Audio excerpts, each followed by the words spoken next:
This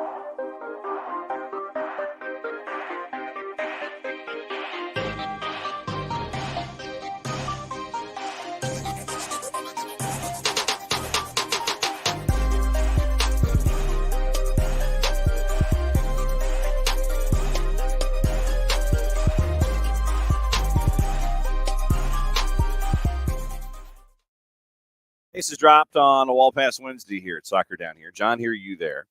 And kind of a busy day. I mean, we've got our standard Wednesday guest list. If Dylan Butler can make it back to the Dylan Butler offices in time at 10 o'clock, we'll have Dylan discussing everything going on with Major League Soccer playoffs. Bart Keeler from the Soccer for USPOD will be on at 10:30, and Bart will break down what's going on with women's national team.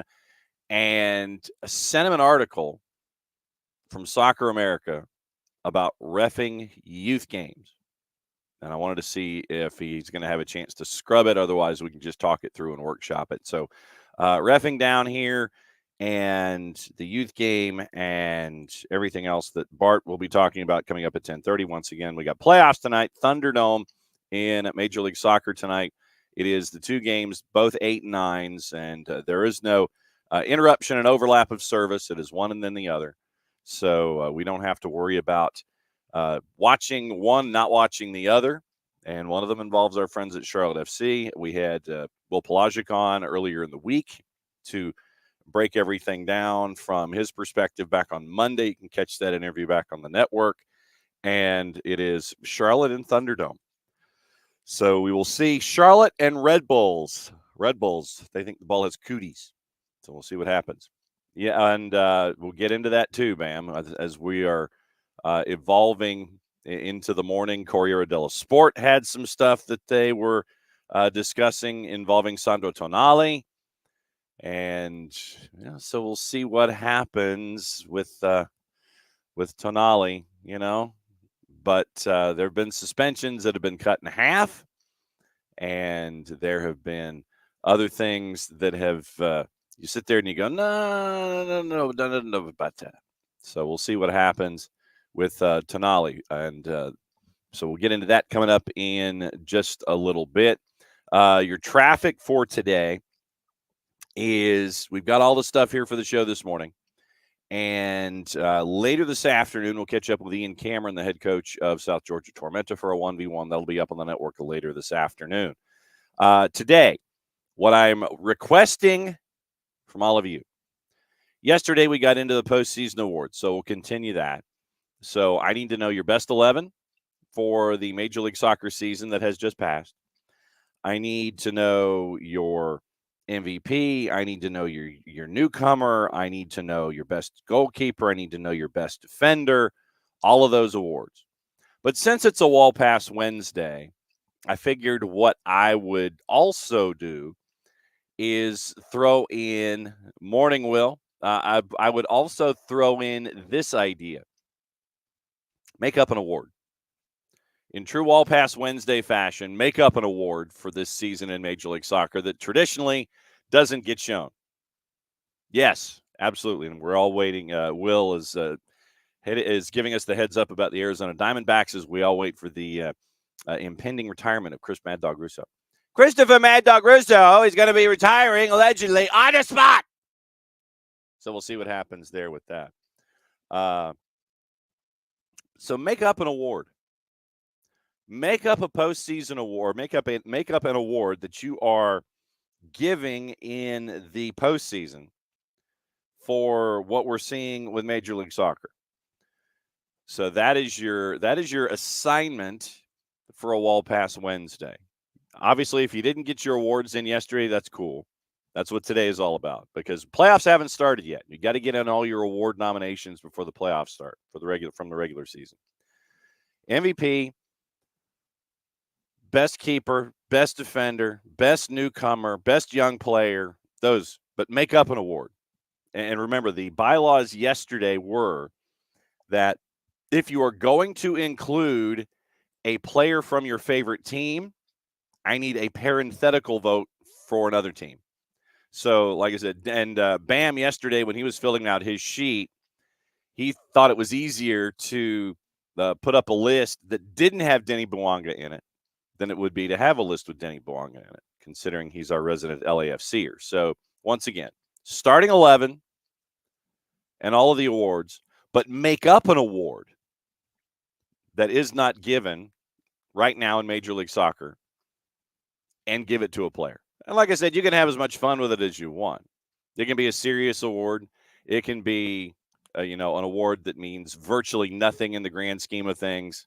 So make up an award in addition to everything else that we're looking at with our awards that we started handing out yesterday, and that I asked you at the snap of your fingers to start providing for us here on the show. So get your awards ready, make up an award, and go ahead and lay it out here on the show this morning.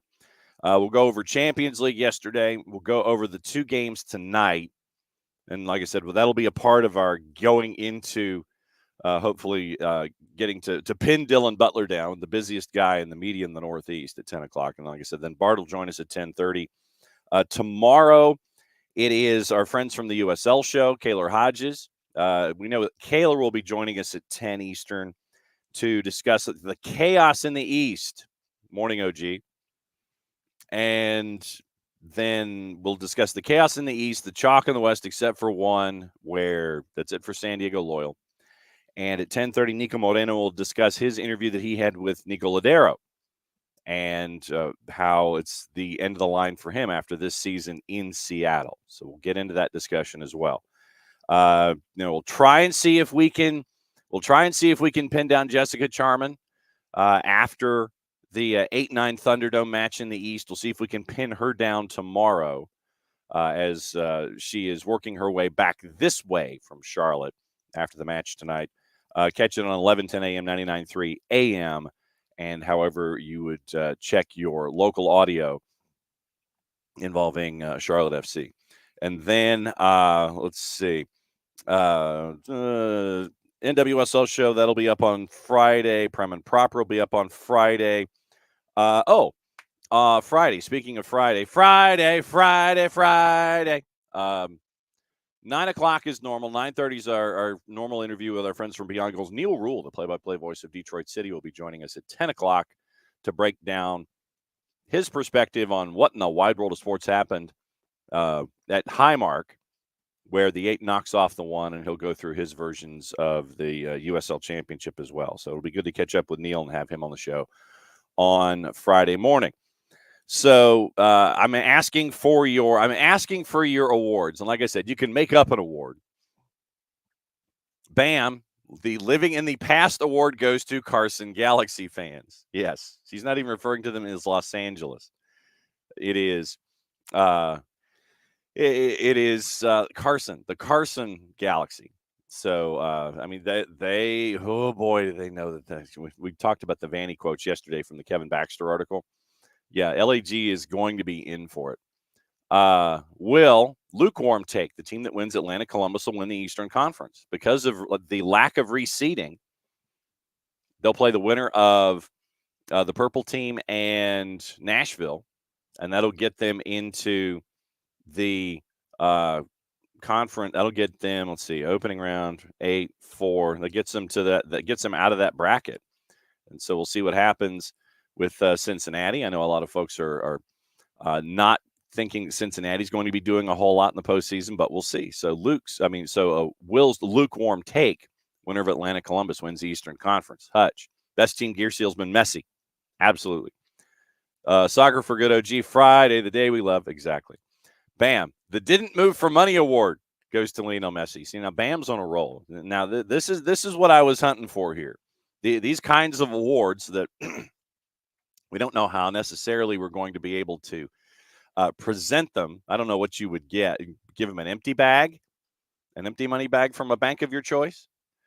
So we'll see what happens there. So, yeah, make up your award in addition to all the awards that are normally given after a regular season is over. So I need your normal end of season awards, and I need one that's made up, or in Bam's case, 2 or 3. So that's your assignment this morning. Like I said, we're going to get you set for Thunderdome tonight in the East and the West. Hopefully Dylan Butler will join us at 10. Bart will join us at 10:30. So opening kickoff brought to us by our friends at Kickoff Coffee and kickoffcoffeeco.com. That's your QR code as I cover up the QR code for hour number 2. That's your QR code for everybody who is watching on the various platforms that we are on this morning. It is we started doing YouTube Live this week, and it is Twitch, and it is the 280-character app. And for our friends at Kickoff Coffee, once again, don't forget to use the code SoccerDownHere15. And thank you for everybody who has started your day with Kickoff Coffee or kicked off your day with Kickoff Coffee. And that is, once again, use the code SoccerDownHere15. You get 15% off your purchase. They, in turn, take 10%, reinvest it into the youth game, youth initiatives. Very, very cool stuff from our friends at Kickoff Coffee and kickoffcoffeeco.com. All right, there we go. Well, there we go. Hit the wrong button. There we go. There it is. All right, now we're back to normal.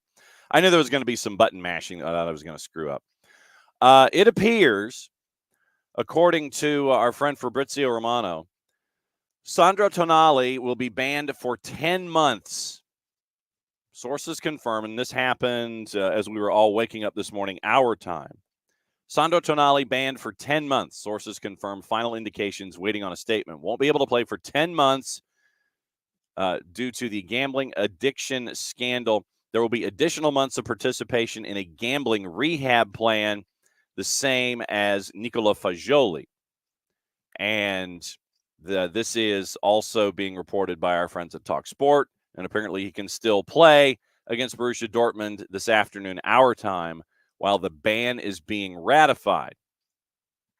So you've got that going on.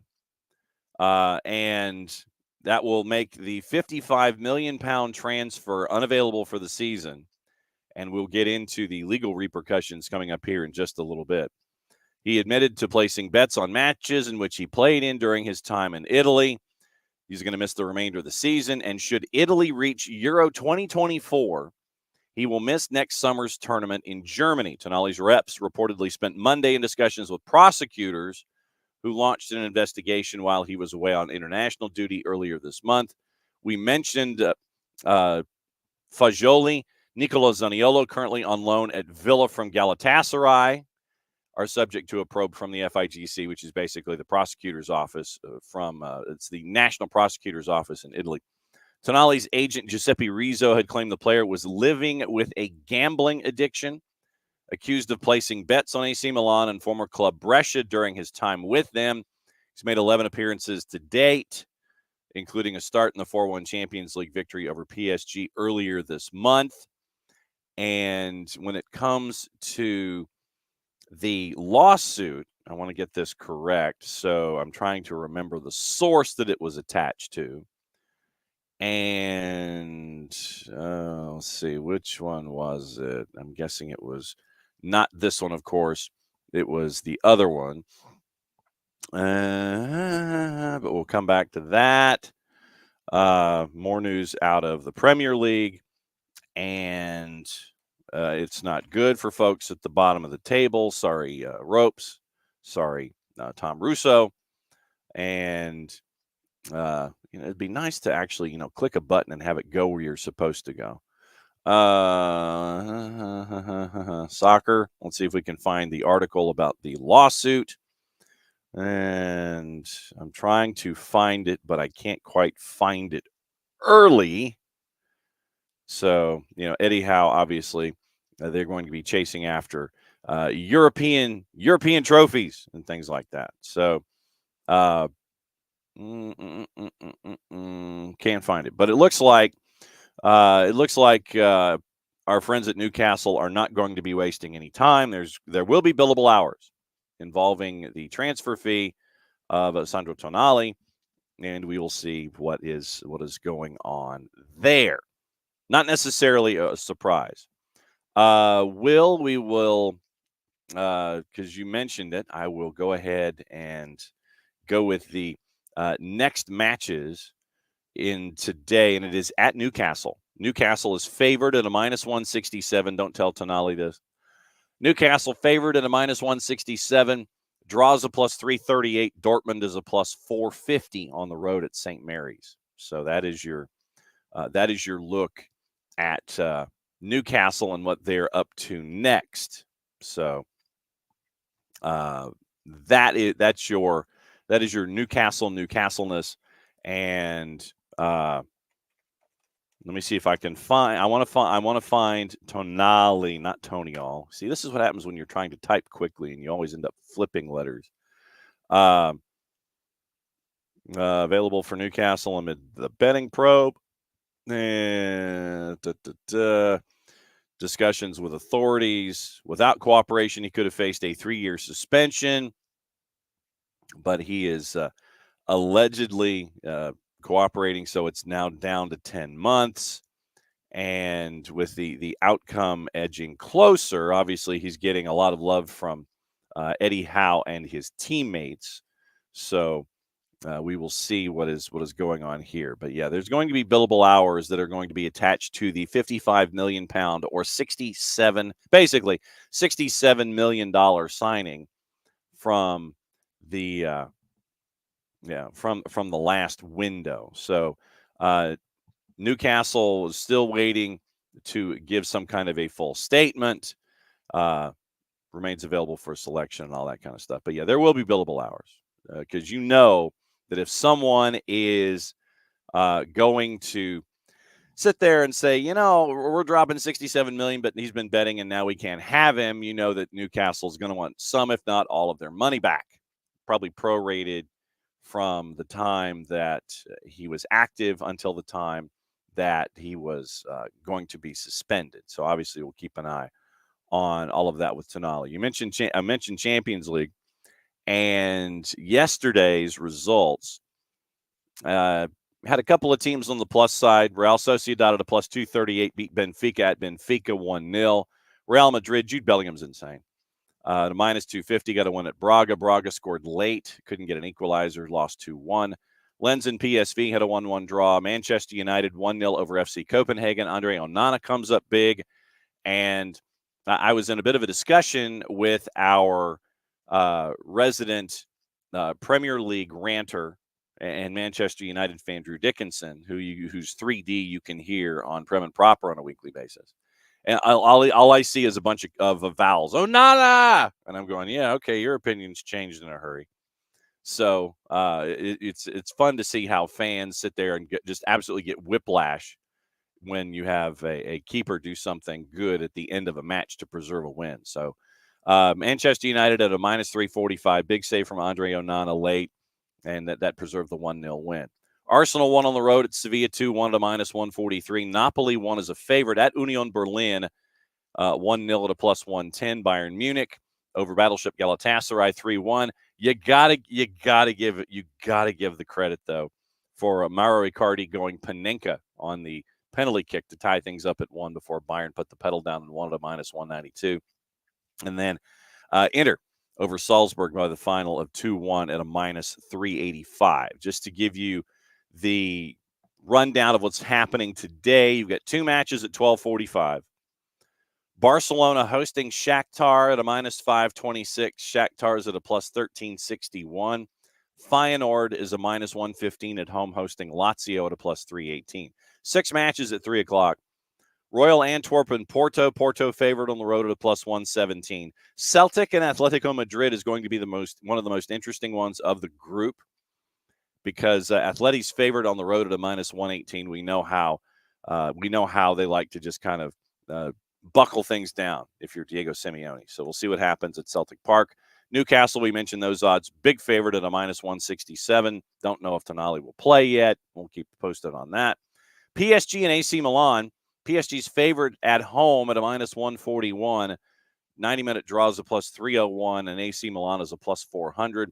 RB Leipzig is a minus 417 hosting Red Star Belgrade at a plus 1035. And Young Boys and is a big underdog against Manchester City. Manchester City is a minus 476. Manchester City is a minus 476 going to Young Boys. Young Boys are a plus 1376, by the way. A plus 1376. And Pep Guardiola has been none too pleased about the artificial surface that Young Boys has. So he has criticized the match in Bern and the surface in Bern. Jamie Jackson from The Guardian criticized. Okay. This is probably the early the early chuckle of the day. Young Boys Stadium is a stadion.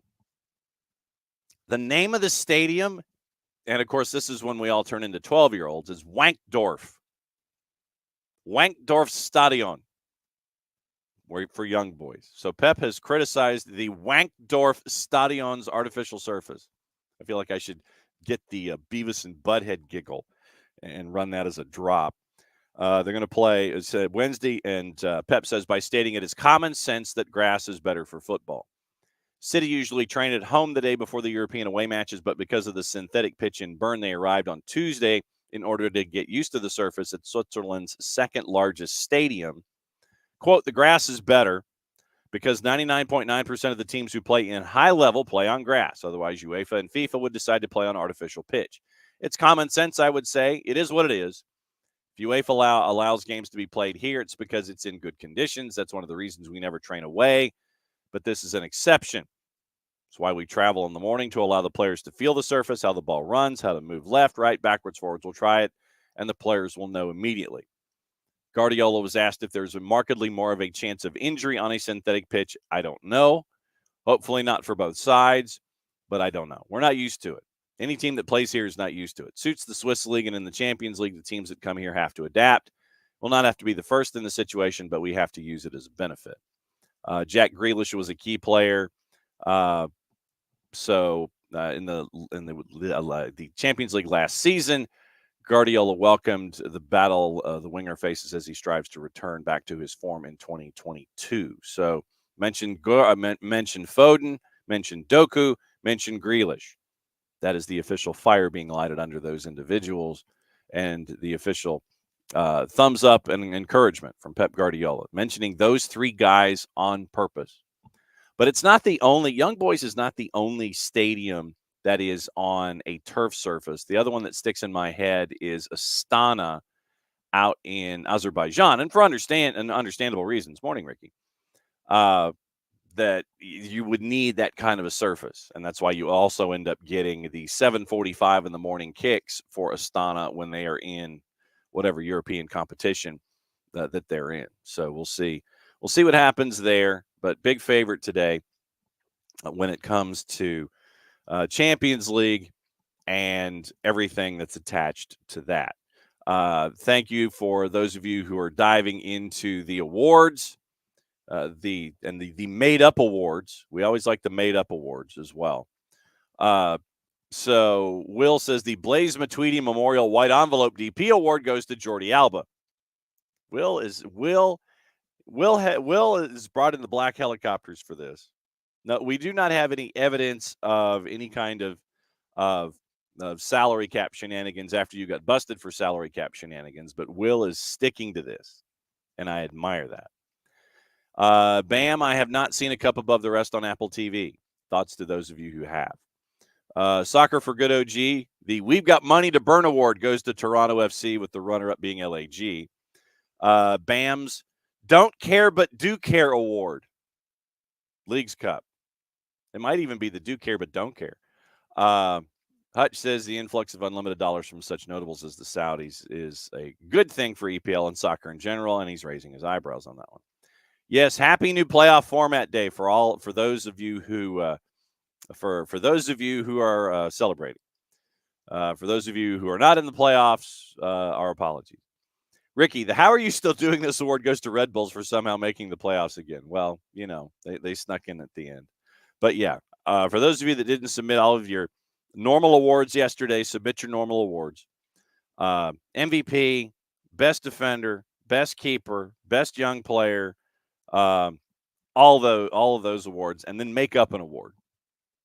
Make up an award this morning, and we will go through all of those. Dylan Butler joining us in about a half hour, hopefully, and Bart Keeler joining us at 10:30 to run through everything national team-wise, and I got some questions about that, and then there was an article about youth soccer that I forwarded to Bart, so we'll see if he scrubs it before we go on, And then there's also reffing down here. So if you have any reffing questions or anything like that, then feel free to drop those in the timeline as well when it comes to everything that is there.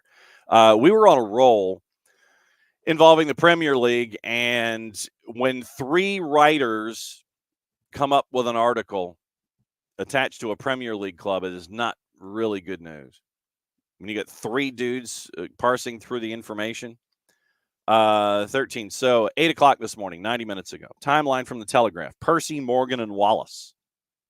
It's an exclusive, and it's about Everton. Like I said, sorry, Tom Russo, and sorry to Ropes. The Premier League has recommended Everton face a 12-point deduction in its case against them for breaching profit and sustainability rules, according to the Telegraph. Everton are facing a threat of severe sanctions if they lose their fight against allegedly breaking the Premier League's financial regulations with a decision due later this year. The Telegraph understands the Premier League has recommended the punishment to be extremely severe and up to a maximum of 12 points. Such a sanction obviously would put them in the grave risk of going down, given the team's relegation battles in recent seasons, precarious current position of 16th, 3 points off the relegation zone. Jess could let you know all about points deductions and what those kinds of things are all about. Because right now, the standings in the Premier League, the table, as we say, Everton right now is at 7 points. So if you were to do the minus 12, that would put them at minus 5. That would put them 6 points behind Sheffield United, who only have the 1 draw this season in their first 9 matches. So they would be, if you take the 12 points off the board, they'd be 6 points from last, or 6 points from next to last in the Premier League. So Everton, and that is being recommended. That's not good when that's being recommended. Everton's case is currently being heard by an independent commission after they recorded financial losses of £304 million over a 3-year period. That's about triple what you're allowed. Permitted amount is $105 million set out by the Premier League. Everton's recorded 304. Final decision will be made by the commission. The Premier League is seeking a points deduction as punishment if Everton are found guilty. Everton have stressed they've complied with the rules and insist they will robustly defend their position, arguing that exemptions, including those related to the coronavirus crisis, will clear them of any wrongdoing. Everton are facing a number of potential other sanctions, fine, transfer embargo, but the recommended punishment by the Premier League is understood to be significant. Any points deduction would be the first of its kind in the top division and is likely to trigger panic among rival clubs. This is the writing from the Telegraph. In February, Manchester City charged with breaching 115 regulations over 14 seasons. Everton's financial concerns have arisen after a period of overspending under Farhad Moshiri. Over the past 5 years of accounts, the club has announced losses of 44.7, 121.3, 139.9, 111.8, and 13.1 dating back to 2018. The alleged breach was first announced in March by the Premier League, and they had basically a sentence statement. Proceedings will be in accordance with this rule.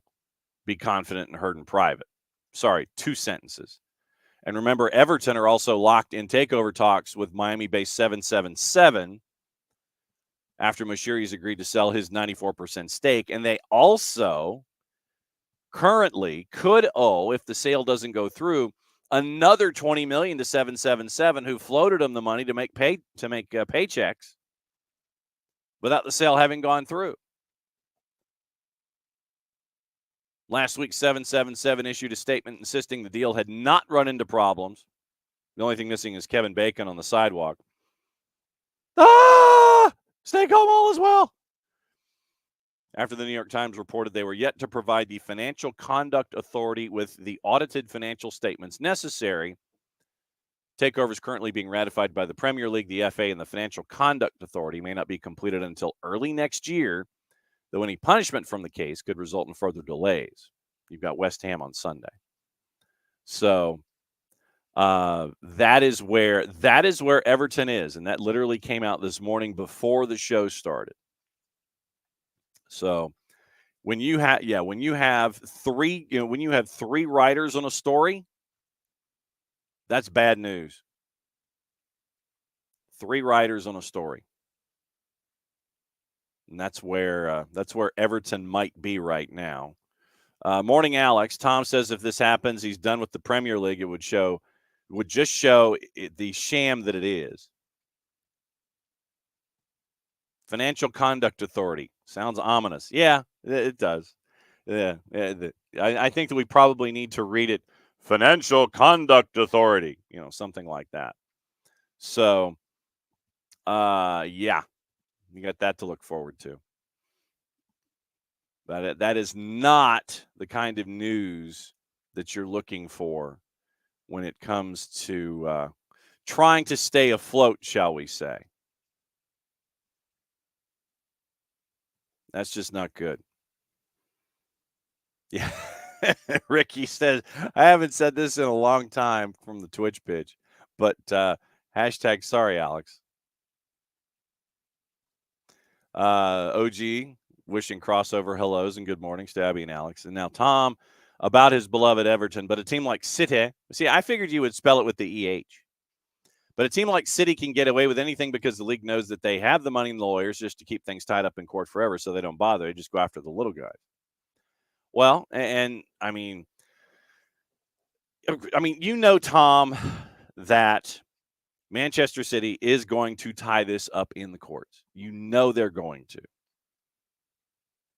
The fact that they are going after Farhad Moshiri, I'm fairly certain, is a carryover from chasing after Roman Abramovich because of Usmanov, the other owner, and how Usmanov was allegedly, sending funds over and helping to float fees and things like that. So I think it's a carryover, that we feel like we have to be vigilant, especially after Roman Abramovich.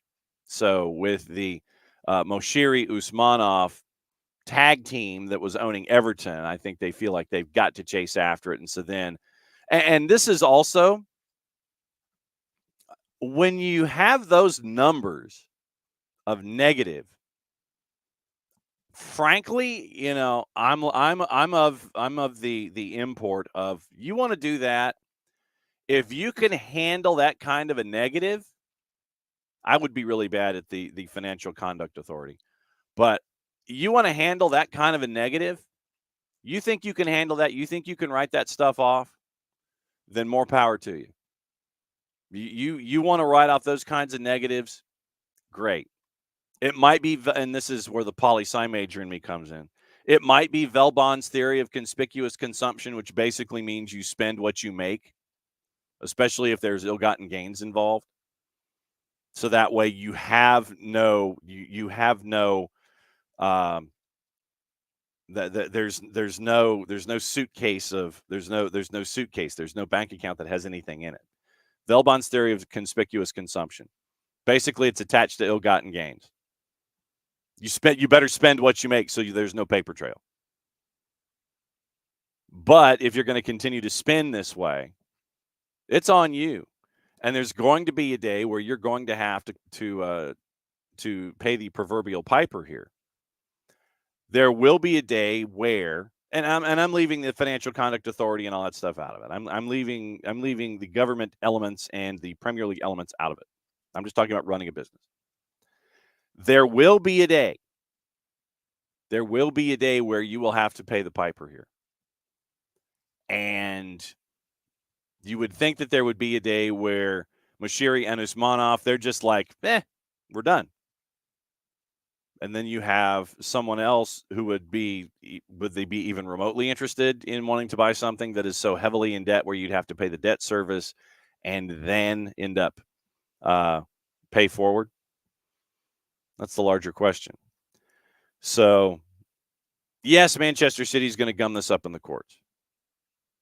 I don't know if Everton can do the same thing.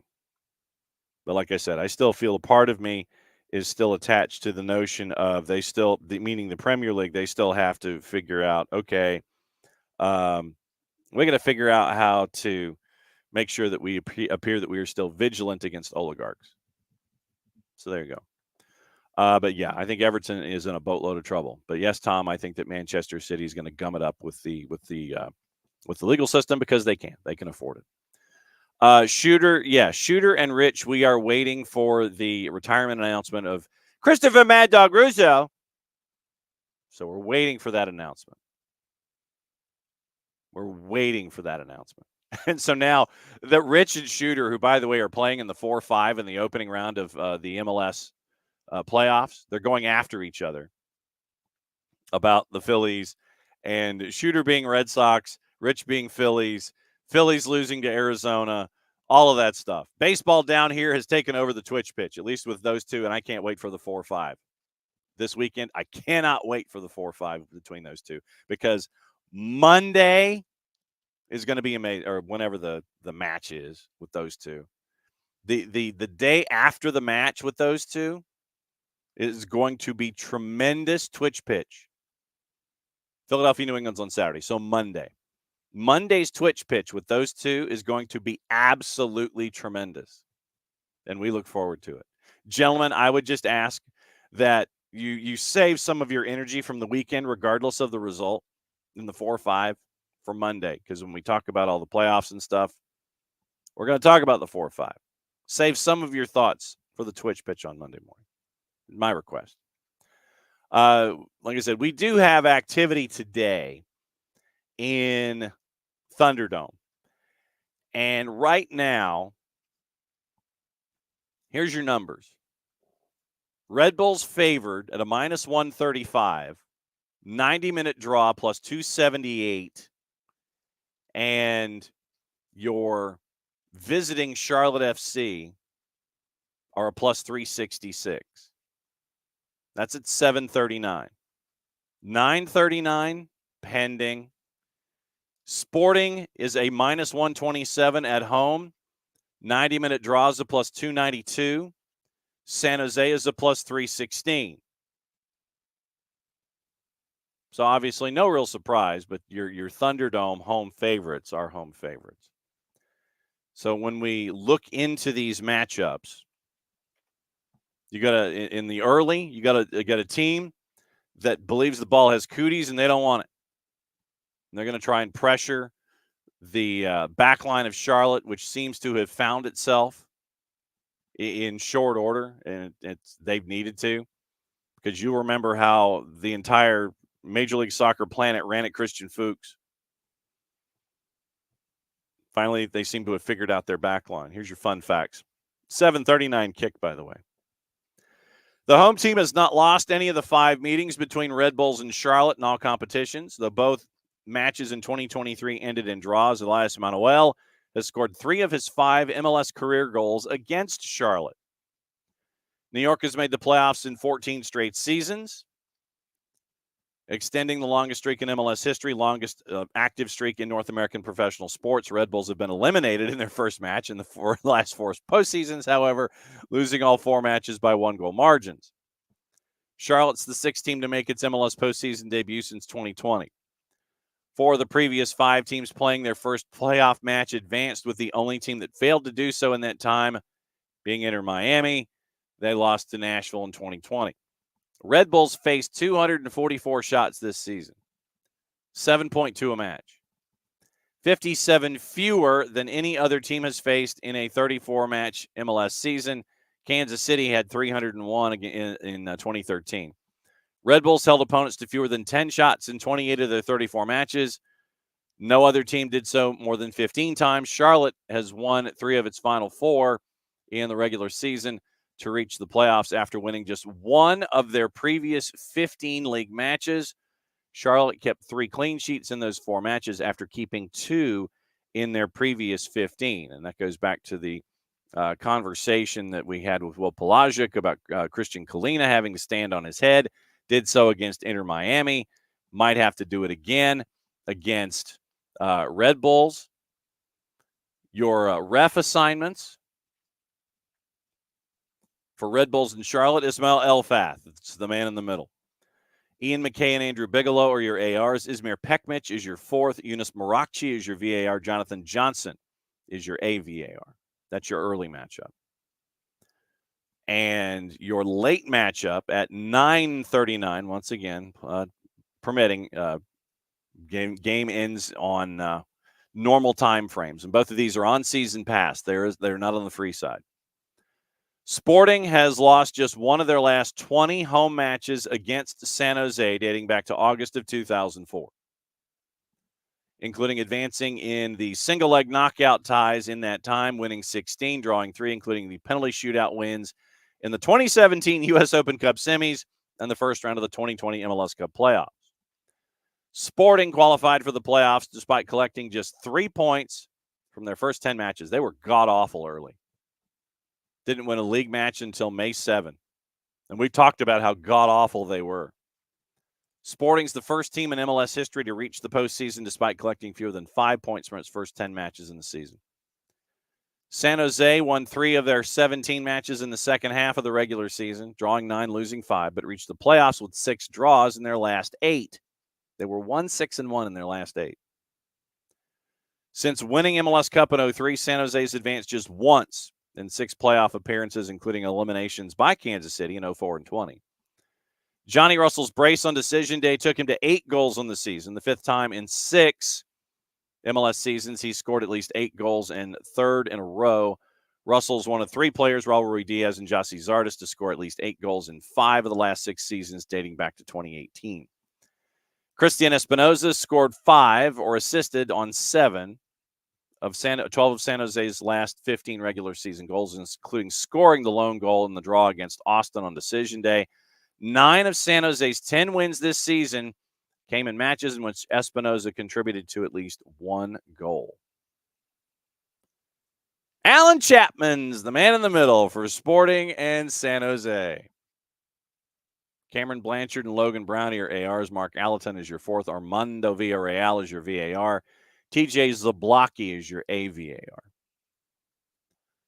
Have fun with that one, San Jose.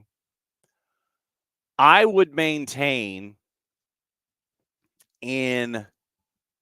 Oh, it's true. Yeah, we are close to Halloween. What candy are we using instead of juice boxes? That's an excellent question.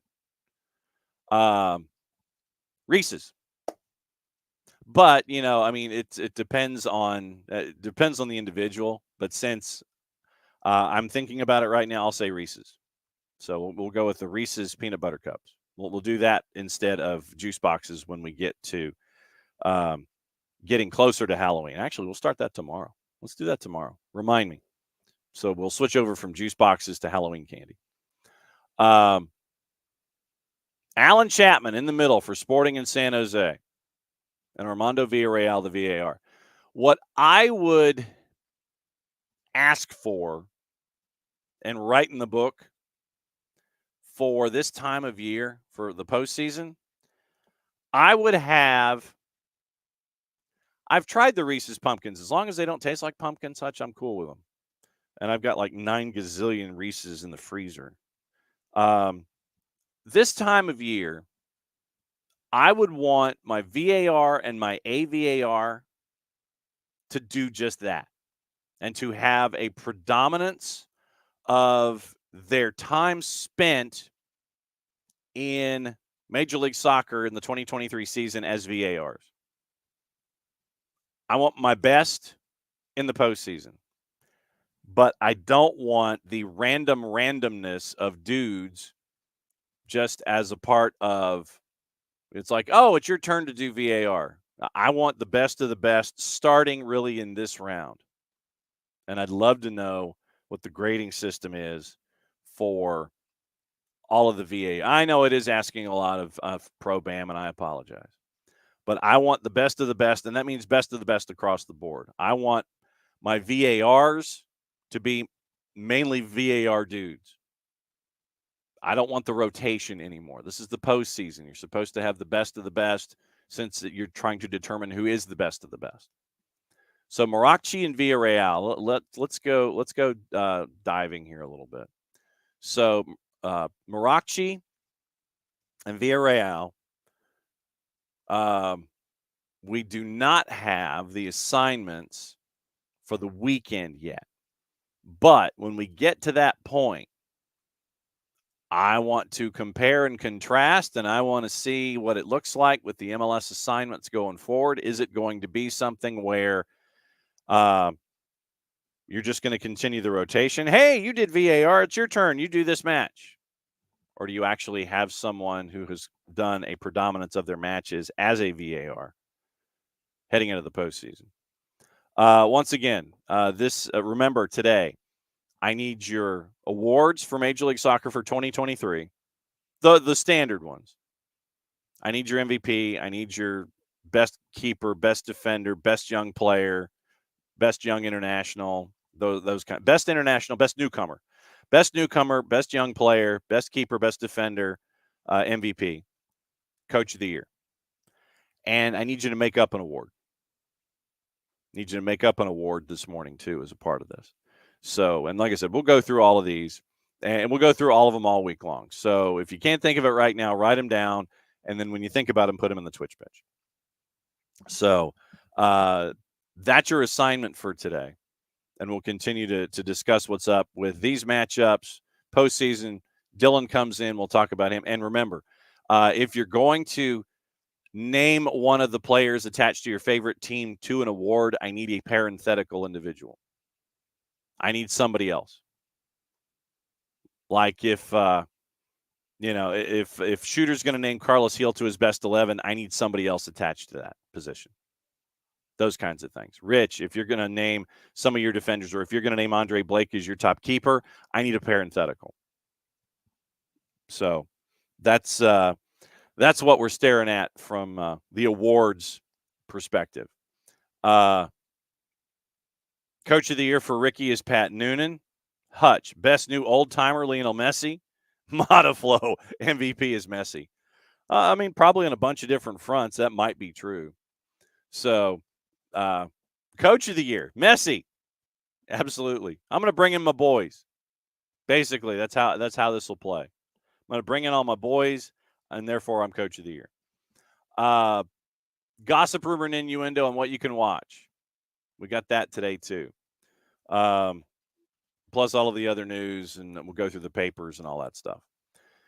Newcastle could reignite their interest. What do you think about this, Alex? Newcastle could reignite their interest in Calvin Phillips if they decide to bring in a short-term signing to cover the absence of Tonali. Hutch's evergreen answer is Messi.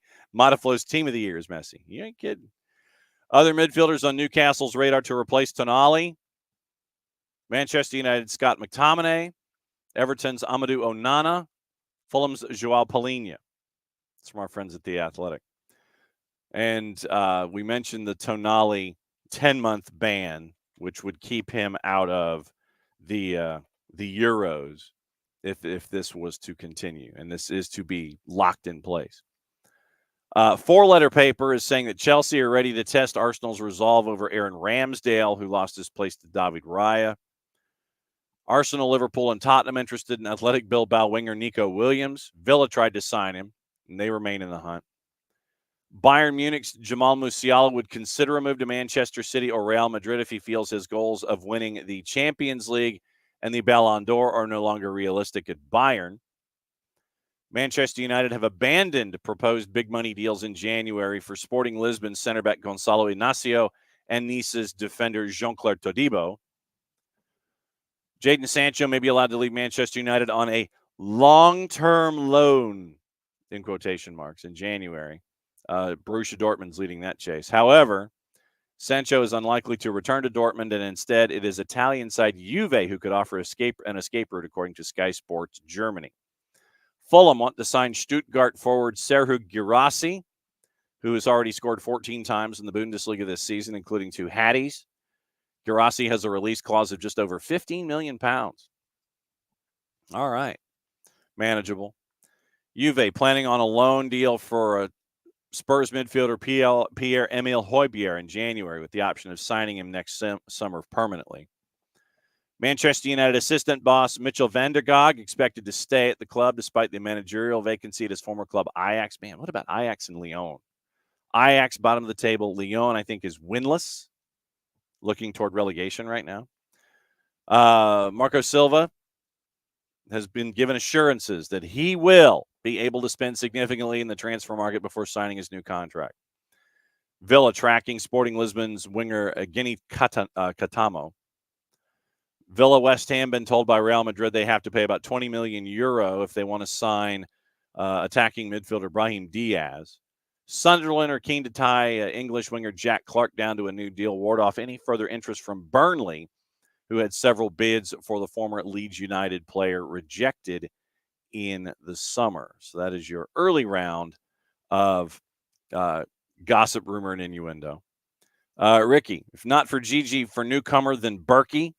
I mean, and this is how you would phrase it. So if you dig Gigi as newcomer of the year, that's great. But I need somebody else because I know, Ricky, I know where your allegiances are. If not Miles for best defender, then Tim Parker. I had Tim Parker on my best 11. Not Almada for young player, then Alan Franco. Newcomer of the year, Gigi, according to Modaflow, joke, it's Messi.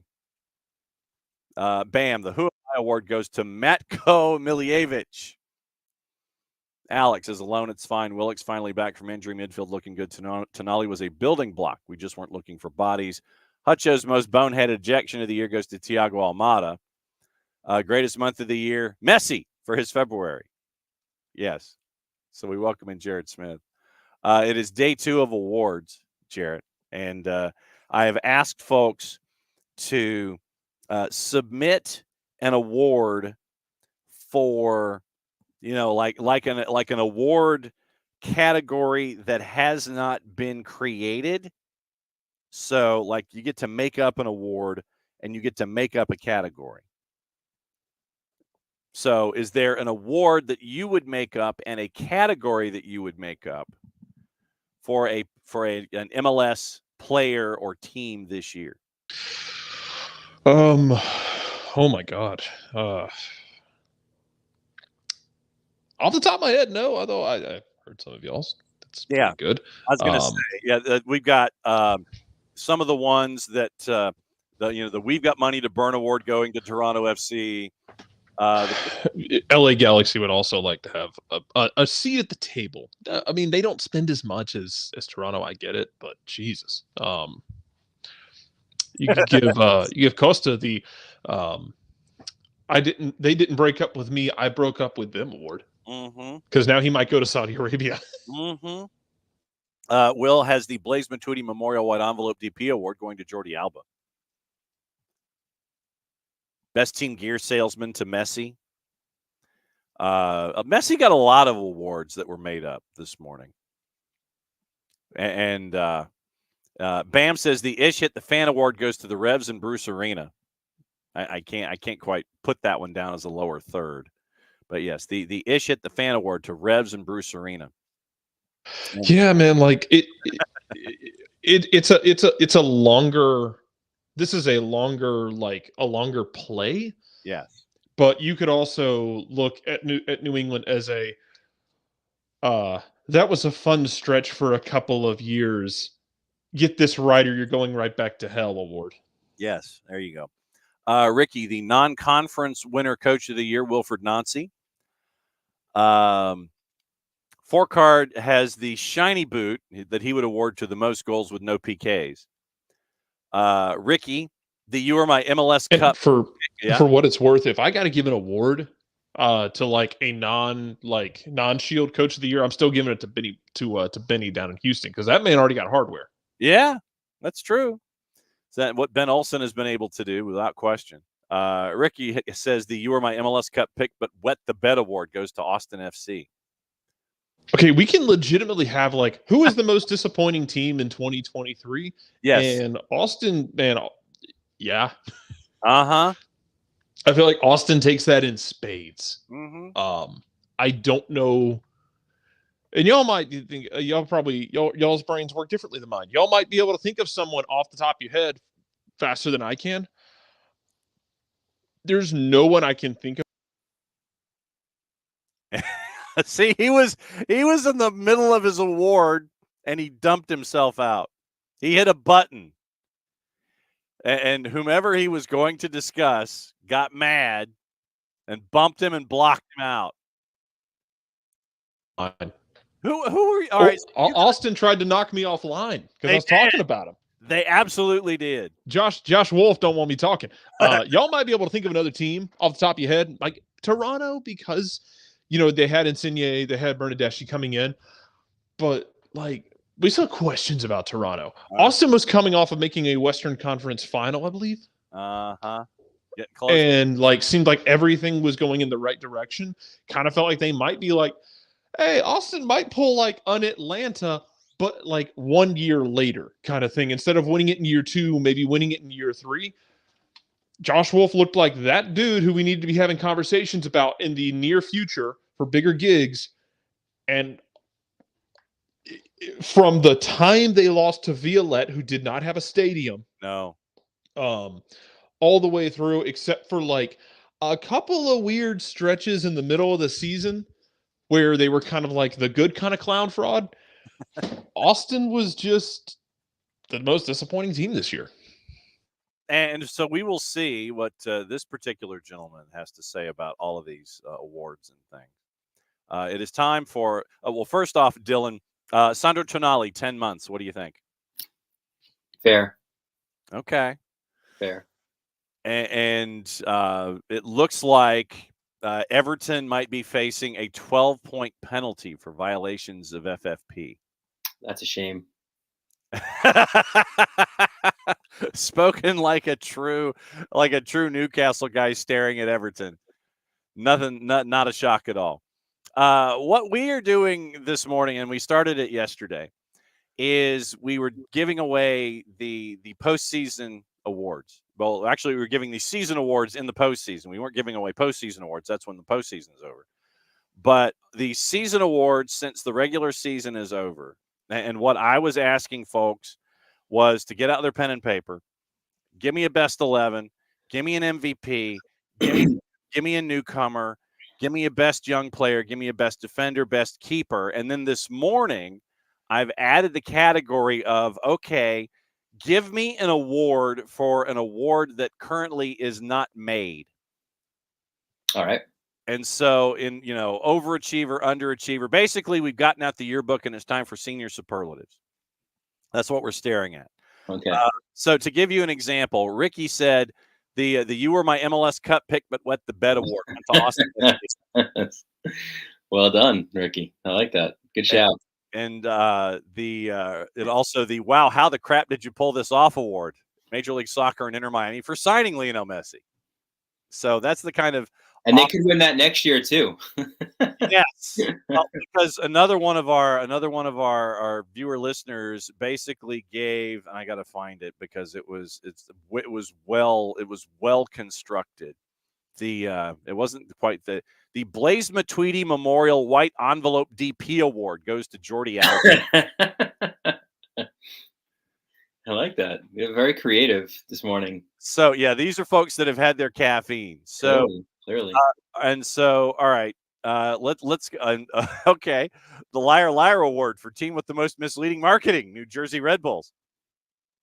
Is that an NYCFC fan by any chance? No, that's just no. Modaflow is part of the group here.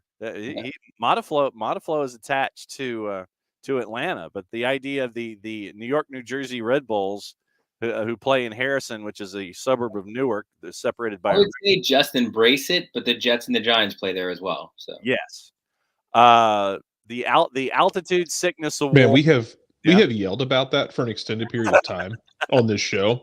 Yes, for years now.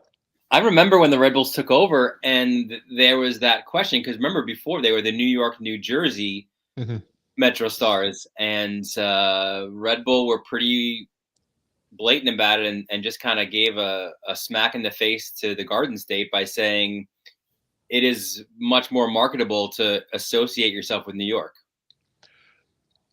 We have yelled about it for a very long time at this point. Of just, and I get like if it's the suits making those decisions in just a raw binary way, but just lean in and be Jersey, man. Especially when like Chris Harmus was running that team at the end of 18. Just lean into the Jersey side of it. Just lean into the blue collar side of it. You got NYC, who's part of the City Group and like the evil empire right across the way is your rival. Just be blue collar and just lean into the marketing side of it and have fun with it. The only team in this area that seems to embrace that is the New Jersey Devils. Like everybody else wants to hang on to the New York part of their name, and yet the Metro Stars never. At least the Jets and Giants played in New York at one point in their history.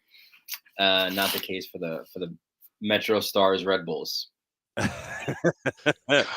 They're gonna go full jersey, and the next thing you know, they're gonna pop up in Clerks 4, and Kevin Smith's gonna walk around with a Red Bull shirt. Just do it, man. Modiflow is on fire about it. The USPS Thank You Award for keeping us relevant. NYCFC.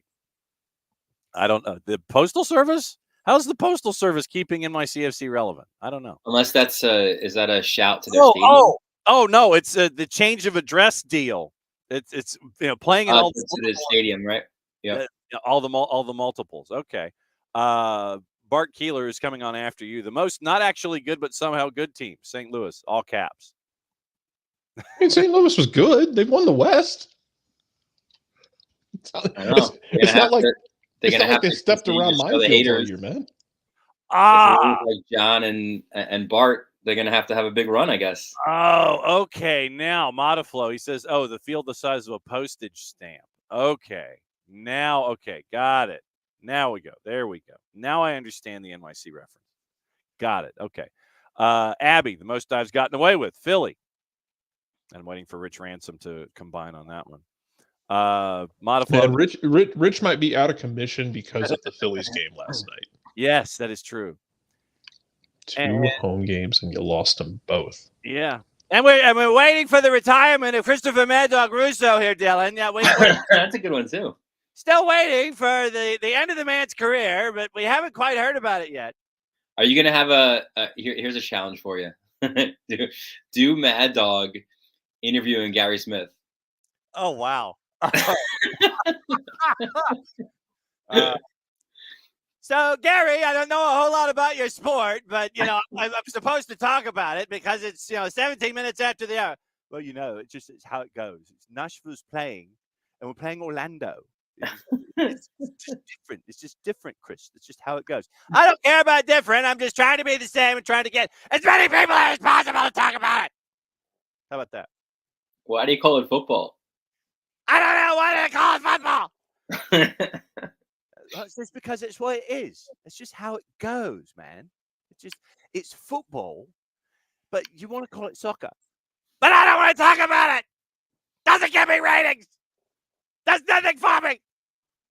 You're really going to hurt my voice. Need to put him back on the air with Mike and just get them to get them to talk about the MLS playoffs. I just want to see what happens. Francesa would. I love when Francesa couldn't believe you could actually kick with both feet. That's one worth checking out on what is it? Fan House, right? Fan House on Twitter. Oh my God, that's amazing. Oh my God. I see now. Well, he's probably thinking like, I've never seen a kicker line up and take an extra point with the other foot. Why would you use the other foot? Yes, exactly. God.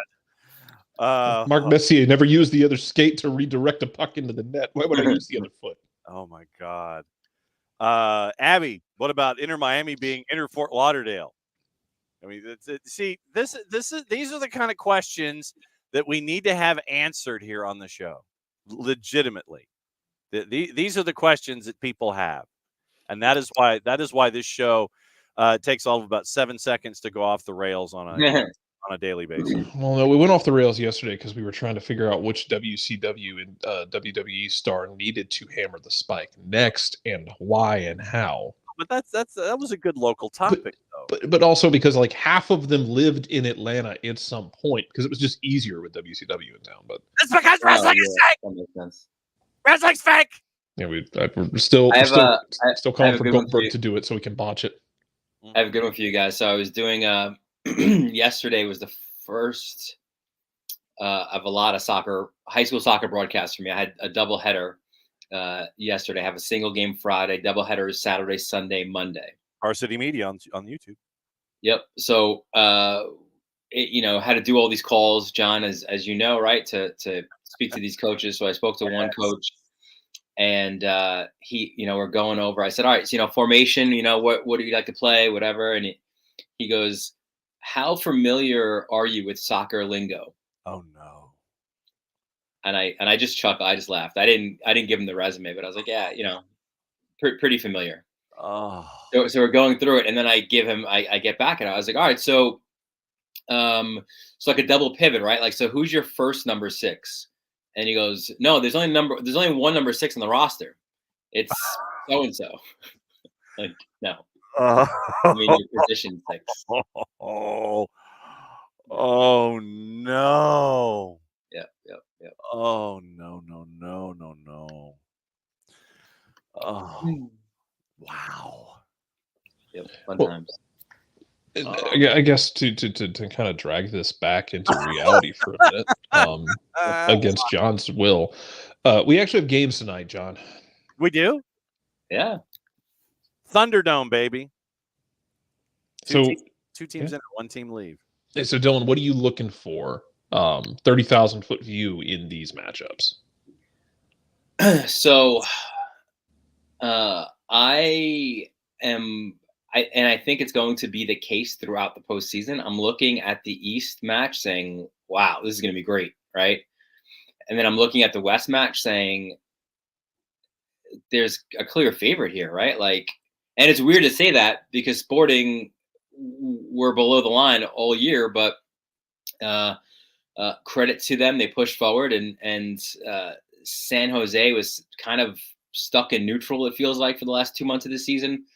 So,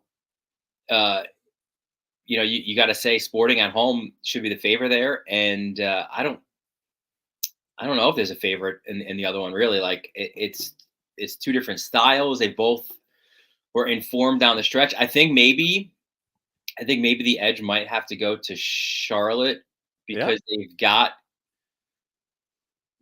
guys that who are consistent scorers, right? There's at least 2 or 3 guys on that roster and in that 11 that you'd be like, all right, well, that guy can score a goal, that guy could score a goal, and there's none of those on the Red Bulls, right? Like, you need your Jersey homegrown John Tolkien to catapult you into the playoffs for the 14th consecutive year on a stoppage time PK. So, I mean, it's what do you think about this particular format, knowing full well that it is to be treated like an episodic television series where you're trying to get as many episodes out of it as possible, and you're not staggering game nights. I mean, you're staggering game nights like they do with the National Hockey League and the NBA, but there's no crossover with games, so that way you have undivided attention on one game at a time. It's 5 and 7, it's 5-7 and 5-7-30 and 10, 6-8, whatever. What do you think about how this is laid out here in year one with Apple TV? So the scheduling, it's in stark contrast, right? Because you wanted to have that kind of decision day feel throughout the regular season, right? And having the 7:30 matches and the 10:30 matches and all the matches stacked up. So it's different in that sense, but then you understand it because you're trying to capitalize on the playoffs, right? And you want to have as many eyeballs on every match. So this gives you that opportunity. You stretch it across. You have meaningful soccer matches throughout the week, really, right? So I think that's a good thing. Format wise too, it might have even been this time last year we were talking about it because they were toying about what the format might look like. And they've not kicked the ball yet in anger, but I would say, listen, I was always, and I think, when we were with Jason doing this, I think we were both the 2-leg, aggregate guys. Understanding though that there was pushback there, and then the league went to the single elimination, which obviously, like this is 90 minutes, win or go home. And I like sort of combining those two aspects here, right? So you get the dramatics of the one match walk off, but you also, it's not an aggregate, right? But it's the best of 3 series, which I'm always a big fan of series, because I just think, like, and John, you and I are hockey guys, like and it's not obviously a best of 7 in this situation, but like when you get one of those great best of 7 series, there's so many different angles, right? Like this guy, hit this guy from behind and started a fracas, and now this guy's talking smack about this guy, and post game, and like there's so much that leads in, and it just the storylines and the drama just snowballs into the greatest game of in sports, game 7, right? So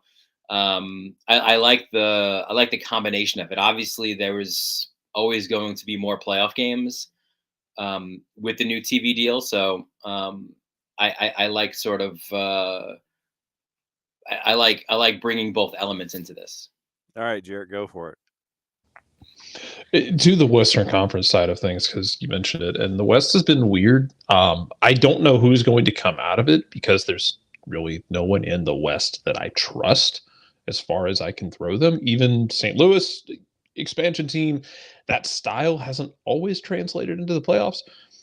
As far as the game for tonight goes, I know you talked about, it feels like San Jose has been stuck in neutral. Of them and Kansas City, 2 teams that really had different kinds of seasons and different feelings about them. Which of them do you think is, in your eyes, is better set going into next year? Great question. I would say probably San Jose. Because they'll be in the second year of a new head coach. They've got younger, more dynamic players. Like Sporting, it kind of feels, and we'll talk about them in a little bit probably, but it seems almost Seattle-esque. Yeah. Like, this is it, guys. This is our last chance together here, and let's try to make the most of it, right? This older team. I mean, Peter Vermes has tried to get a bit younger, but the injuries are still what they are. And obviously, you signed Polito or re-sign him, and that's fragile at best, right? That one's considering his injury past. So yeah, maybe San Jose going forward, but again, they haven't really showed it really, down the start of the season was Espinoza was a low key MVP candidate, and Daniel was, and he was throughout the season a terrific keeper. I don't think Cade Cowell ever emerged for that breakout from his shell season that everyone was expecting to have. Bobasi had a fine season, right? Nothing spectacular. And that's just kind of what they were, right? Like, just nothing spectacular. There was an improvement clearly year over year. And year one is a success under Lucci, but not, in the season, they made a leap forward, but they didn't take that next step into being like an upper tier, even a middle tier team this year. All right, so then we get into Kansas City here, and has Peter Vermes still earned the right to call his own shot in your mind as to when he gets to leave? Yeah, I think he's earned that.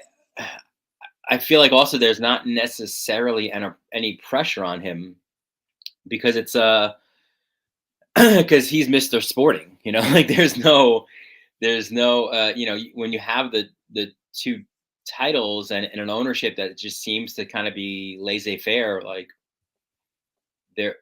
there doesn't seem to be the pressure on him, right? So I think for all his accomplishments, yeah, for sure. But I think this will be an interesting offseason as well, right? Like how do you prove that you're flexible in in in the way that you want to build your roster, right? Like he's proven successful with a certain group of guys, and a lot of those guys are now plus 30, right? So how do you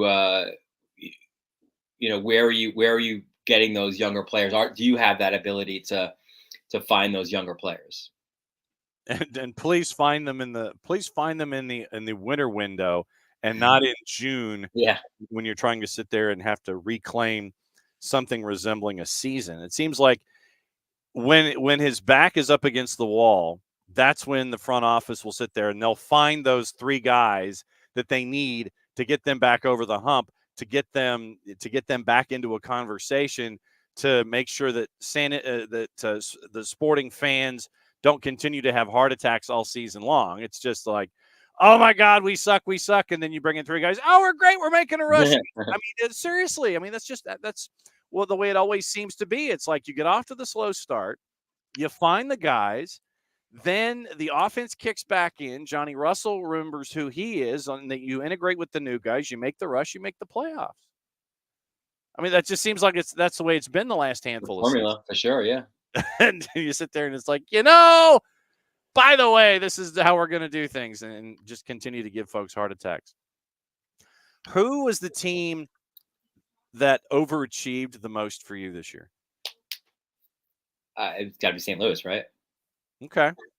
Although they'll it's actually really funny, right? I love all the little, the social media, like all the haters, the naysayers, like you were not a team, like you hadn't played a game. So yes, we're not expecting a lot from you, right? And then you build differently than others. You spend DP money on a goalkeeper, right? Like, and everybody was like, "Bruh, what are you doing?" Yeah. So everything they were doing was kind of counterintuitive to what we saw as how you build an expansion team. In addition, though, the huge advantage that they did have is they brought a lot of these guys in early, right? Like they were playing for 2, they were hanging out together, playing cards, whatever, right? Like they had an opportunity to bond as a team, which was also unique, I think, to a lot of other roster builds. So, but they overachieved because there was no, we had no previous thing to compare it to, right? Like they were an expansion team. They didn't look like they were building it the right way. They're going to struggle, and they didn't. So it's like Red Bull's Midwest. Go for it, Jarrett. Yeah, and we talk about this in other sports, so we'll cross it over. About sometimes it's not how good you are; it's just how hot you are going into it. You go into the playoffs, into Stanley Cup playoffs with a good netminder. If somebody goes in on a really good point streak, does this format kind of help cater to some of those teams that might have been hot going into the playoffs versus someone like a San Jose who just kind of slogged through the mud here? I don't know. I mean, I think like look at the wild card team. Well, especially in the East, right? Both of those teams were pretty hot down the stretch, right? And they had to be to make the playoffs. So now does that team have an edge going against a Cincinnati team that had wrapped up the Shield with 3 match days remaining, I think, in the season? So I think though the best of 3 favors like a Cincinnati or those teams, because you can get punched in the face in game 1, you're not done there, right? Like you could rebound in game 2, and then if you do that, now you're home for game 3. Like, so I think in that sense, it's forgiving to the teams that were the best in the regular season, not necessarily having the best form down the stretch. like I think a little bit of like an LAFC. They had a great start to the season. Obviously, they struggled through a large portion of it. And even at the end, I mean, like 1-1 against Vancouver wasn't great, but now you face Vancouver. Like you have an opportunity because it's over the course of 3 matches potentially to get right. Like I think a lot of times, and that's why I think we all love the Stanley Cup playoffs, is like you can get hot. Yeah, you can ride a hot goalie, but I think the best team over 7 games emerges, right? It's not just like a one-off, the guy has the greatest game of his life and, go home everybody, right? Like you have to prove it over the course of time. And to Modiflow's point, now the lack of an aggregate score is forgiving if there's just a rough day at the office. I mean, now you could be like the old Jimmy Connors matches, where if Connors, I know where you're going with this. Yeah, it's like literally if Jimmy Connors is up 2-1 in a 5-setter, and then late in his career, if that 4th set was going bad early. Yeah, it's like 3-0 for the other one. He's like, "See ya. I'm gonna slide here. I'm getting ready for the 5th set. Yep, I'm just gonna bang the ball around and make it difficult for you. And I know that this 4th set is yours, but I'm not gonna sit here and and then you won't have any gas left in the 5th set, and he will because he tanked the 4th. So I mean, it'll be interesting because if a team has a bad day, and goes to Blowout City, and that doesn't like the specials that they get, then it's just okay. It's one game. It's not something that you can that you can sit there and freak out about. You lose 1-0, you lose 5-0. It ends up being the same thing. Right. Yeah. What matchup are you looking forward to the most this first weekend? Oh man. I'm gonna. Can I split it? Can I go 1-1? Sure. Absolutely. I will go Columbus, Atlanta, and the East. And I will go LAFC, Vancouver in the West. I think those are really, really fun matchups. I think Columbus, Atlanta has all of the earmarks of just off the rails goal fest. Like it's like you're looking at like last team with the ball wins, right? Like 6-5 or something crazy. Neither team particularly interested in defending. Both teams with terrific goal scorers. That should be a lot of fun. And I love this sort of metrics of the idea here of listen, LAFC, right, the big spending defending champions, and here's Vancouver with as they call them the workman-like DP and Ryan Gauld and another Jersey guy, right, and Brian White, who he will not be confused for Dennis Bawanga on any day of the week, but just gets the job done, man. So then what, sir, are your plans for the weekend when it comes to staring at the opening week of the playoffs? How many devices are you going to have? One on college football, one on soccer? What are you staring at? I'm not this time, like with my work schedule and such, like, yeah, college football takes a back seat. So it's a lot of chart building for high school soccer games. And yeah, multiple devices, but I'll be on tonight for MLS. I'm on against Sunday. I didn't even look at next week, but yeah, it's going to be a lot of fun for sure. At Dylan_Butler on the Twitters, and the busiest time of the year where football and football mix. And by the way, he appeared on the Stephen A. Smith show, so he is not officially retired under any circumstance. Yeah, he said he's not going to retire this morning. So, whatever. Who, Mad Dog? Yeah. Yeah, he showed up. He showed up on the Stephen A. show. The first it is what it is. He's still there. Again, the dream still lives to get Mad Dog and Mike back. Just It was- yelling it about It something was a together. gigantic tease just to make sure that you would watch First Take in the morning. I covered Mike's son Jack last year. He was a football player at Chaminade. Jeez. Wow. So Mike showed up, had his Diet Cokes, and he had a Super Bowl. I forgot what number it was, but he had a Super Bowl seat cushion. Wow. so typical Francesa. Wow. All right. And none of it, like he was on his own island. Like he wasn't talking to any other parents. No other parents were talking to him. Gee, what a shock. We'll catch up with you next week, my friend. We'll look at week 1. Sounds good, guys. All right, hot tag. There goes Dylan, and in comes Bart. And Bart, what's the mug? WVU Reed College of Media. Yes. And by the way, I mean, I give your alma mater an ish load of credit. The uniforms for the hockey team at Oh my Lord, John, those are beautiful, right? the West Virginia, Oh, the West Virginia ice hockey jerseys and the full outfit. Oh my God. They better sell those things. man, those are beautiful. I used to own a WVU hockey jersey.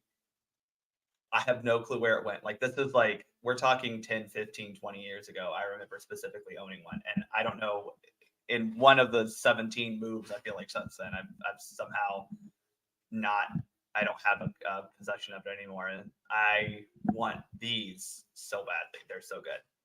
Oh, I mean, and because I looked at it and you posted it, and Yeah, they're amazing. They're amazing. At Bartimus Prime Night. And Abby, it's not so much that it's too cold this morning. It's just that I have an interview after this, and it has a collared shirt. So that. Oh wow. Okay. Right. Well, how long do we have you this morning? Do we have you for the? Oh, I mean, you have me until 11:59. Okay, just checking.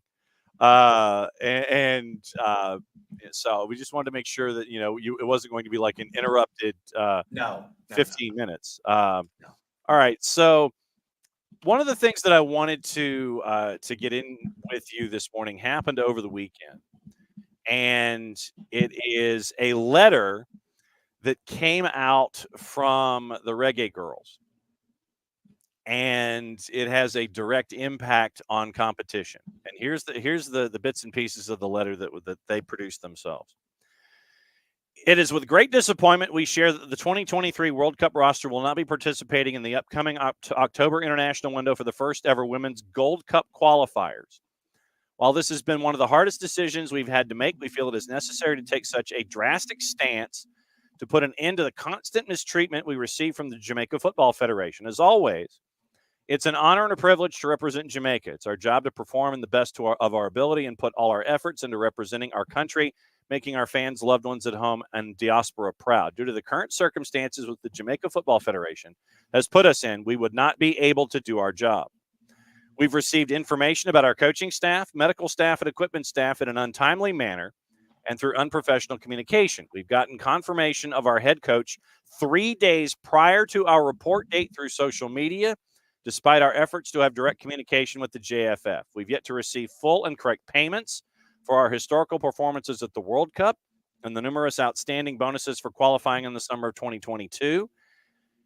We've dealt with this lack of communication, poor organization, poor management, delayed payments from the JFF time and time again. For these reasons, we take our stance in solidarity with hope to end the cycle of mistreatment. And AC Milan has even gone as far on their Twitter this morning, saying they stand by Allison and all the Reggae Girls in this difficult and delicate dispute with the Jamaican Federation.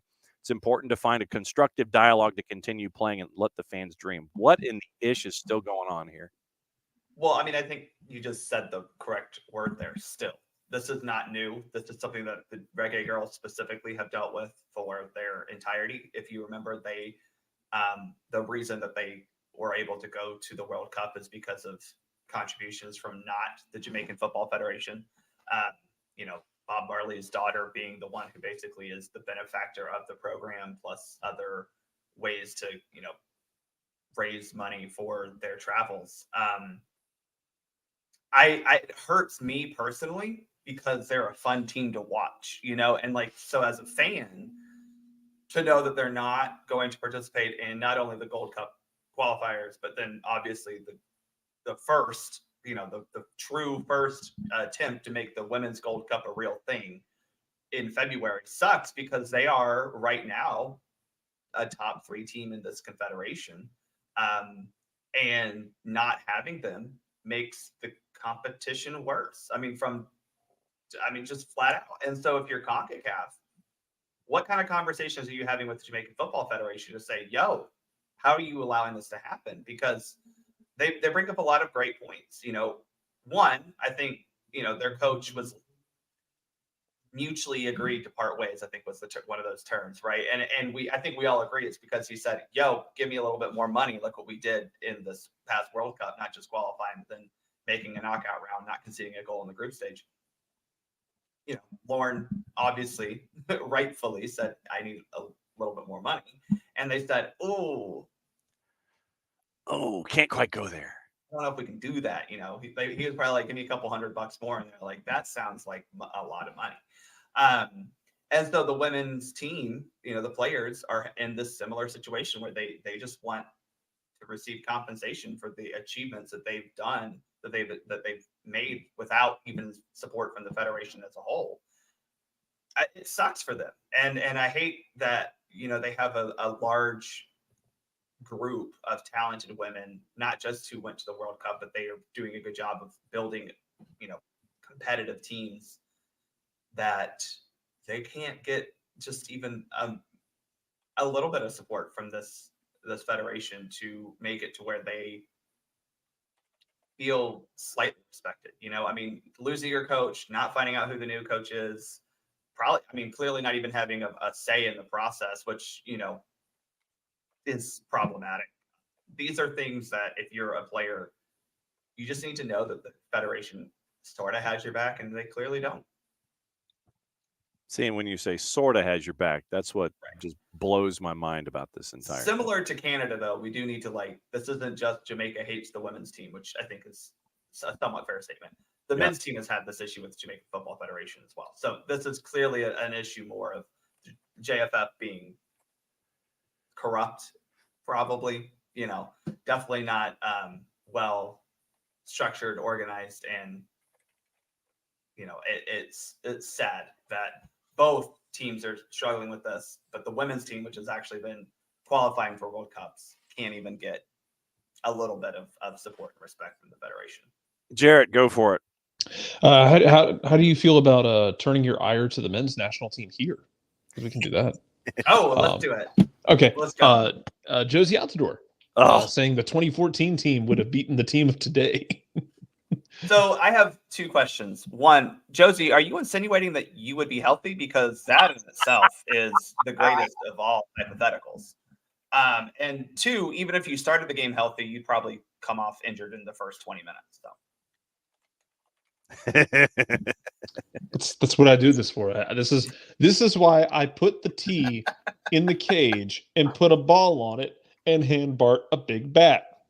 This is why I do these things. This is why I live for the happiness of Josie just getting out of pocket. I think this is the thing we know about Josie. And I think Clint has said this as well. I think what they're trying to do is just get to people to respect their teams more. And I think if you've watched this team for any amount of time, you would understand the talent that was on that 2014 and 2010 teams. But let's go through the lineup because I have it right here. Go for it. In goal, Tim Howard. I think it is very safe to say that Tim Howard is a better goalkeeper than Matt Turner, right? I think that's... Well, but is this in 2014? Yeah. We're not talking 2018 where he was like... No, I agree. Where you launched long distance and it's just... He said, I think he specifically won in 2014. So okay. Tim Howard. So 2014. Tim Howard was in the Avatar state. Okay. Yes. So we'll go 2014 modern day. Got it. At right back, Fabian Johnson. Is that better than Serginho Dest? Maybe. I think Dest is probably a more talented soccer player, but I'll give you a little bit of a push there. Center backs, Jeff Cameron and Matt Beasler. I'm taking any of the combinations we had at the 2022 World Cup or any of the combinations we just saw this past window. Preferably current Richards and old Tim Ream. Come on down. Yeah, right, exactly. So Tim Ream and Chris Richards, or Tim Ream and Walker Zimmerman, or Tim Ream and CCV, or Richards and Robinson. Richards, like, I think our center backs are definitely better. Outside on the left, DeMarcus Beasley, I love him, but at that age, he was not. In 2014, he wasn't the DeMarcus Beasley who, was starting in Champions League and Europa League games. So I'm going to give that to Jedi. They're very similar players, but Jedi being younger and playing at a better club at this point in time. So I'll give left back to this current team. Okay. This is where we lose it, though. This midfield 4. Okay. Kyle Beckerman, Michael Bradley, Jermaine Jones, and then the last one, Alejandro Bedoya. Whoa. Okay. Now, obviously, this 2022-23 team plays a different shape. Obviously, we're not doing a 4-4-2. We're playing more of we're playing a 4-3-3. Okay. But that midfield 4 versus McKennie, Musa, Adams, or Musa, McKennie, Reyna. Yeah. I know who I'm taking. I would kill to have one of them playing next to 2014 Michael Bradley instead of Jermaine Jones going on vision quests every 5 minutes. Yeah, exactly. Like if you had, I'll even give you Bradley and Jones together, but put Gio or Wes in front of them, right? Where like give someone who, give me Bradley attacking. Yeah, give me 2014 Bradley and Tyler Adams together. That sounds great, right? Absolutely. Yeah. But I mean, the reality is that midfield 4 is not anywhere comparable to the midfield 3 that we have right now. And as we've seen, that's the engine room of a team that really makes you good or bad. I mean, the midfield it has to go to this current squad. And there are good players. Like that's the thing. There are good players in that 2014 side, but no. I mean, I'm sorry. McKennie, Musa, Adams, McKennie, Musa, Reyna. Sorry, they're better. Up top, Dempsey and Altidore. Now, I think Clint Dempsey, even in 2014, was probably still as lethal as anyone on this team, but his lethal moments would not be as lethal against the backline that we have, or against a guy like Tyler Adams. So that's the problem. Is I think Clint still 2014, he's still very good, but I don't think he is as good as he was in, say, 2010 or in the qualifying cycle leading up to 2014. But it would be good, right? And then Josie absolutely is the striker that he's the enigma that we've always wanted to actually show up. But again, he got hurt, 10 minutes into this World Cup? I mean, Clint scores the opening goal against Ghana, and then Josie gets hurt like in the same 3-minute period. I don't know, Jarrett. Do you think Clint's better? Do you think Clint and Josie are better than the front 3 of Pulisic, Balogun, Weah? Because I don't think so. But I think they're very good, and that's the struggle. I think they're very good, and so here's the thing with Josie. When Josie was actually healthy, Josie was real damn good. I also feel like everyone judges Josie off of 70 minutes against Spain in 2008. Everyone saw that Spain game in 2008 and was like, that's the future right there. And it never came completely true, but it came true in spurts. Mm-hmm. So, yeah, and then Dempsey was just that kind of cat, though, that would just find a way. Yeah. And to be cliche, sometimes you can't teach that. The guys that just pop up in the right spots and will find a way and score with any part of their body. Like the man hit checked a goal against Portugal. On this roster. I wish we had Clint Dempsey. I wish Pulisic had a little bit of Clint Dempsey in him, where he like you said, he just popped up and scored. Or a little bit of Texas. Julian Green off the top, bro. Oh, God. No. Speaking of the prince that was promised. no Landon Donovan in this squad, right? Like that's the Mhm. other thing is if we're looking at 2014, we have to take the World Cup. No Landon Donovan. I think look. I will give Josie that 2014 team was decent, okay, but the talent. I'm sorry. He's like, well, individually they're more talented. Yes, they are. Yes, they are, and that is going to make the team better, Josie. Like at maybe 2 positions. Is the 2014 team better than this 2023 squad? And one of those is goalkeeper, which is not, it's still not quite a push because I think Tim is much better than Matt Turner. But when it comes down to the impact a goalkeeper has on a game, they're going to be comparable.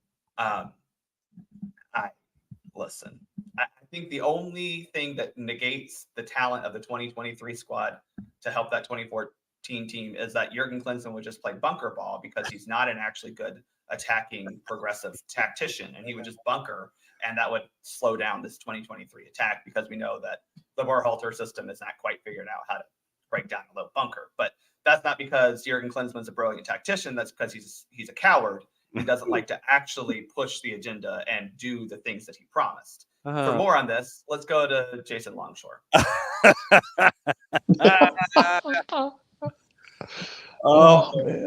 I have a bone to pick with Jason, by the way. Oh. He's not here. No. This is my time. I was in the car driving home from refereeing on Saturday, listening to the Atlanta United call. Okay. Thiago Almada picks up his first yellow card. Right. And Jason goes, if you're Atlanta United, you're okay with that because Almada's not a guy at risk for more yellow cards. So if we want to know who to blame, it's Jason Long. Announcer jinx is what you're saying. It was. I mean, he was right, but it was. Kevin Harlan, Jason Longshore. I will say, though, that because of this playoff structure, I'm kind of cool with everything because I know everybody is losing their mind about we don't have Almada for game 1. Okay. You know what the funniest possible outcome of this playoff series is? It's Atlanta loses game 1 like 5-0, wins game 2 at home, and then wins game 3 in a shootout. Yeah. Which is likely to happen. Yeah. Because game 1 doesn't really you want to win it. Don't get me wrong. If you would love to win this in 2. Yeah. If you win your home game, you turn this into a one-off. Mm-hmm. Yeah. The funniest scenario is you get blasted in game 1. You somehow win game 2 at home. I mean, Columbus is a good team, so don't get me wrong. I'm not trying to downplay Columbus at all. And then game 3 is just like this slobber knocker that you win in a shootout, and it's really stupid. Yeah, and it won't be the only series that goes this way. It's just it is a byproduct of the layout of Apple TV and Major League Soccer in wanting to create more episodes and more inventory for their sponsors. I don't even mind that. I hate the scheduling. Why are we playing on Tuesday and Wednesday? See, and that's I think the biggest thing. What I was trying to process when I saw the schedule come out was the notion of they want to treat it like the NBA and the NHL, where you've got a game every night that means something. And so you've got an Eastern game and a Western game during the week, and you push the schedule along this way so there's fresh programming every single night that's attached to your product in year 1 of this television deal. I get it. I don't dig it. I get it. I'm looking at it specifically from a TV programmer network perspective with a new product and property. How do I continue to draw in a possible casual in addition to the hardcores? Oh, soccer's on. Maybe we'll see what's going on with my bracket, and you go and you wander over and watch the game. I get it. Like I said, I don't dig it. I get it. I know where they're coming from with it. But the idea of East Coast, West Coast, East Coast, West Coast. All right. So, all right. Let me look at this. I feel like it's a little unnecessary because you can put 2 games on a night, right? You put an Eastern Conference game on at 7:30, and then you put the Western Conference game on at 9:30 or 10. Yeah. And you're good. And so I think that I get what you're saying is like play Friday, Saturday, Sunday, Monday. Sure, I can dig what you're doing with that. But Tuesday and Wednesday, what are we doing? I mean, Yeah, you've got here's the layout of the opening section. You've got Thunderdome tonight. Saturday, East Coast, West Coast. Triple header on Sunday, 6, 8, and 10, which is kind of dangerous because if games go long, then Monday, East Coast, West Coast. Wednesday is the Atlanta match. And what you're also doing is you're trying to schedule around the other football. I think what you're trying to do, you don't want to compete with the NFL. What are we competing against, John? We're not on the same damn channel. And so why are we competing? Why? Like I said, you're trying. I'm with you. I'm trying to think of it as how do I get more eyes and how do I not have folks staring at other sports? And then after Wednesday, you get back into second. If you don't want to compete with football, don't have your damn playoff system, your playoffs in the middle of football season. I'm sorry, but if you're going to be scared of the NFL or college football, don't play your most important games in the season of college and pro football, John. Like that.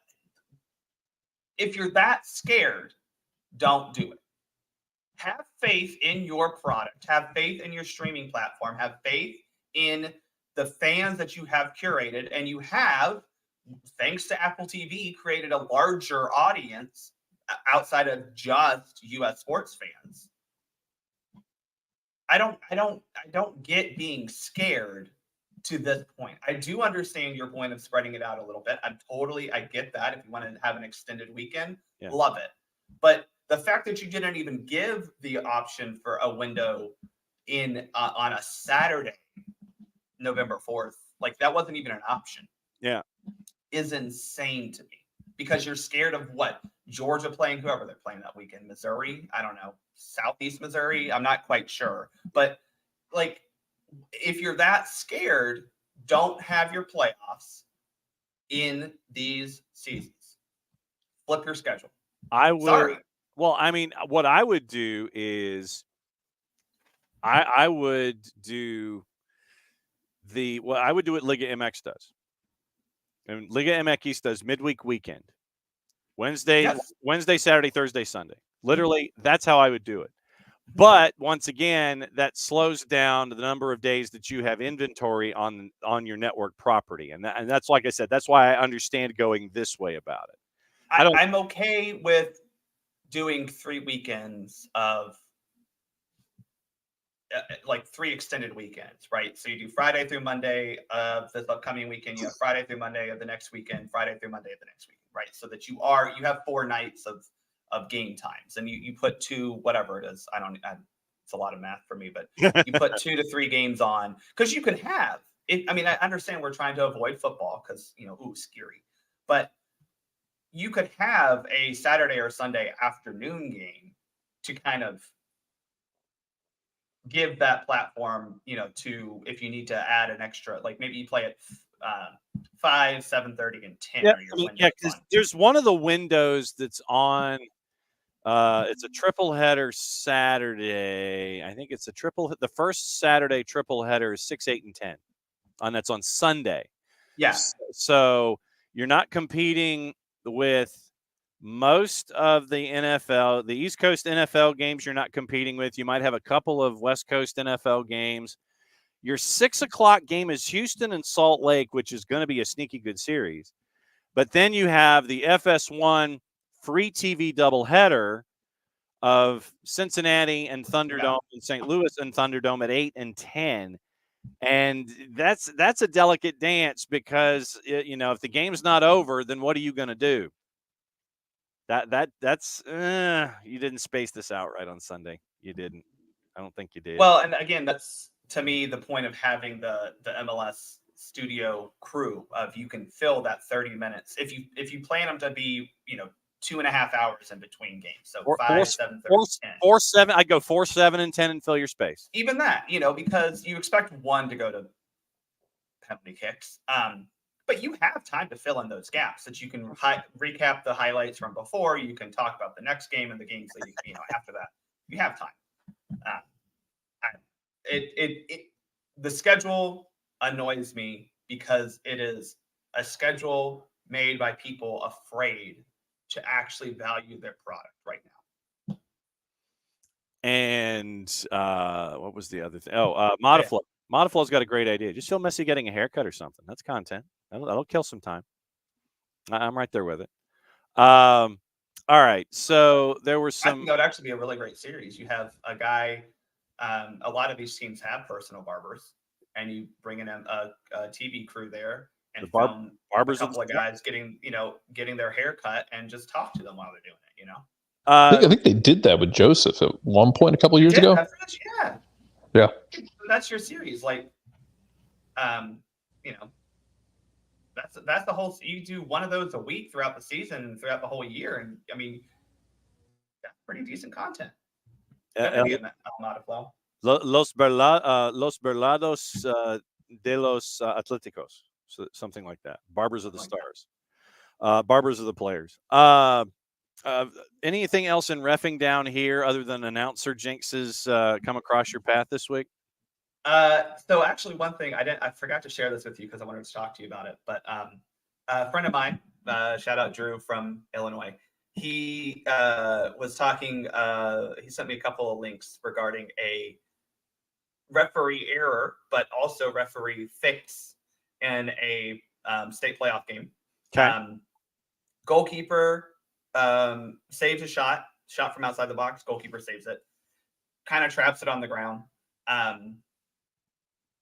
Everything clears out. He stands up. The ball's at his feet. He dribbles toward the top of the box.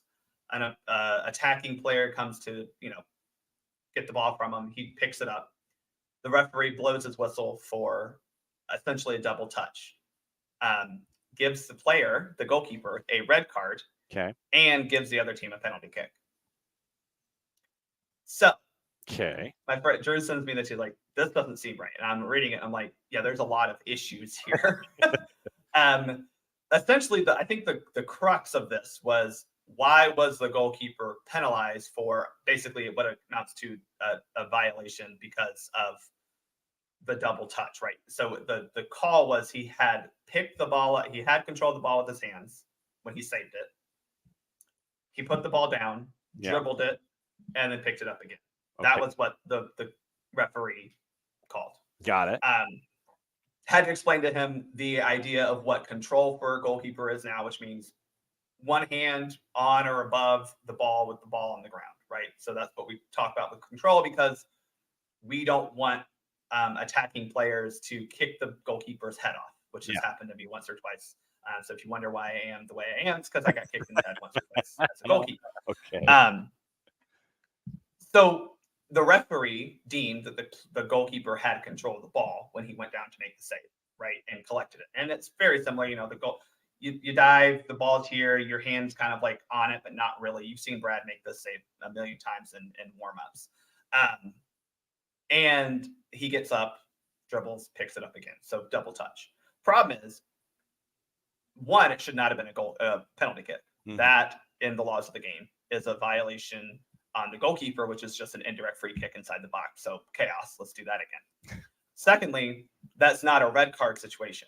That is a yellow card at best, which a yellow card is very appropriate there, because you're talking about kind of circumventing the laws of the game, similar to if the goalkeeper were to kick a ball to a teammate, they flick it up and head it back to the goalkeeper picks it up. You give yellow cards there because we're circumventing the laws of the game. So the errors being penalty kick plus a red card. Now Drew's team ended up winning. We're fine. But the coach obviously protests this. Like, he's like, yo, this is not right. Referee does come back and say, actually, yeah, that's my fault. I should not have given him the red card. That's not a red card situation. My bad. Now, he still shouldn't have given a penalty kick because it's not a penalty kick situation. But good on the referee for acknowledging that he screwed up in that situation. Okay. Article, and there was commentary at Soccer America, and legitimately this is where I will pull a lot of my content when it comes to you and reffing down here when it comes to the philosophical issues that you and your friends experience on the pitch. Title of the commentary: Players, Coaches, Parents, Turn Down the Volume or Shut Up. That was the title. And there's a guide to the abolition of unnecessary noise in soccer from Ian Plenderleith. And he has 4 separate categories. Players, instruct and encourage teammates, otherwise shut up and play. Coaches, sit down, make notes, and restrict shouting to key instructions to stop your voice becoming an irrelevant negative noise. Referees, keep communication short and to the point. Chatty refs are annoying, and parents, only open your mouths to positively motivate your kids and their team or stay at home. It's their game, not yours. Yeah, I think parents should just stay at home or in the car. I agree with that. When it comes to communication on the field, how communicative are you? Do you set things up in the early player meet and greet where you're talking to the team captains and coaches, hey, stylistically, this is what you're going to hear from me, those kinds of things? How are your conversations and how are your peers' conversations about laying out, this is what you're going to expect today? So I do work with several referees who are very clear about, hey, play to the whistle. I'm going to let you play to the whistle.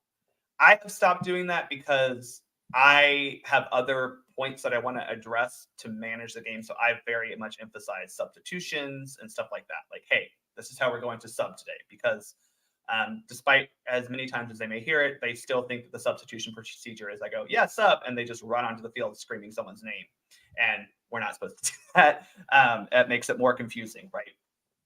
And I think the reason I personally don't need to say, hey, play to the whistle is because I am a talker throughout the game. I'll say play on, advantage, or no, or we're good, we'll keep playing, stuff like that. So I personally, my ref style is to be vocal.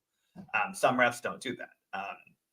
Some refs also say play to the whistle because they say it's because, I let them play, I don't like to call a lot. And I think what it is they're a little afraid of intervening in the game, because they're not as confident as they should be because they're good referees to make calls. But absolutely, that pregame check-in is a great time to set that. Sometimes I make jokes, right? I try to, I'll especially for the younger kids, I'll be like, no jewelry, nothing on our wrists, nothing around our necks, nothing in our hair, no belly button rings, and they think that's the funniest thing that they've heard that day. So it makes me feel good, makes them laugh. But it is a good time to set those standards of what do we expect. But then when you get on the field, you have to back it up. And that's kind of where, for referees, we do get into a little bit of a problem is we say things in a pregame, we'll say things one time, and then we don't back it up with our actions later. But I agree that parents should shut up. One other reffing down here thing, and then I've got a USWNT question because we actually have games coming up. We do. Jose Mourinho.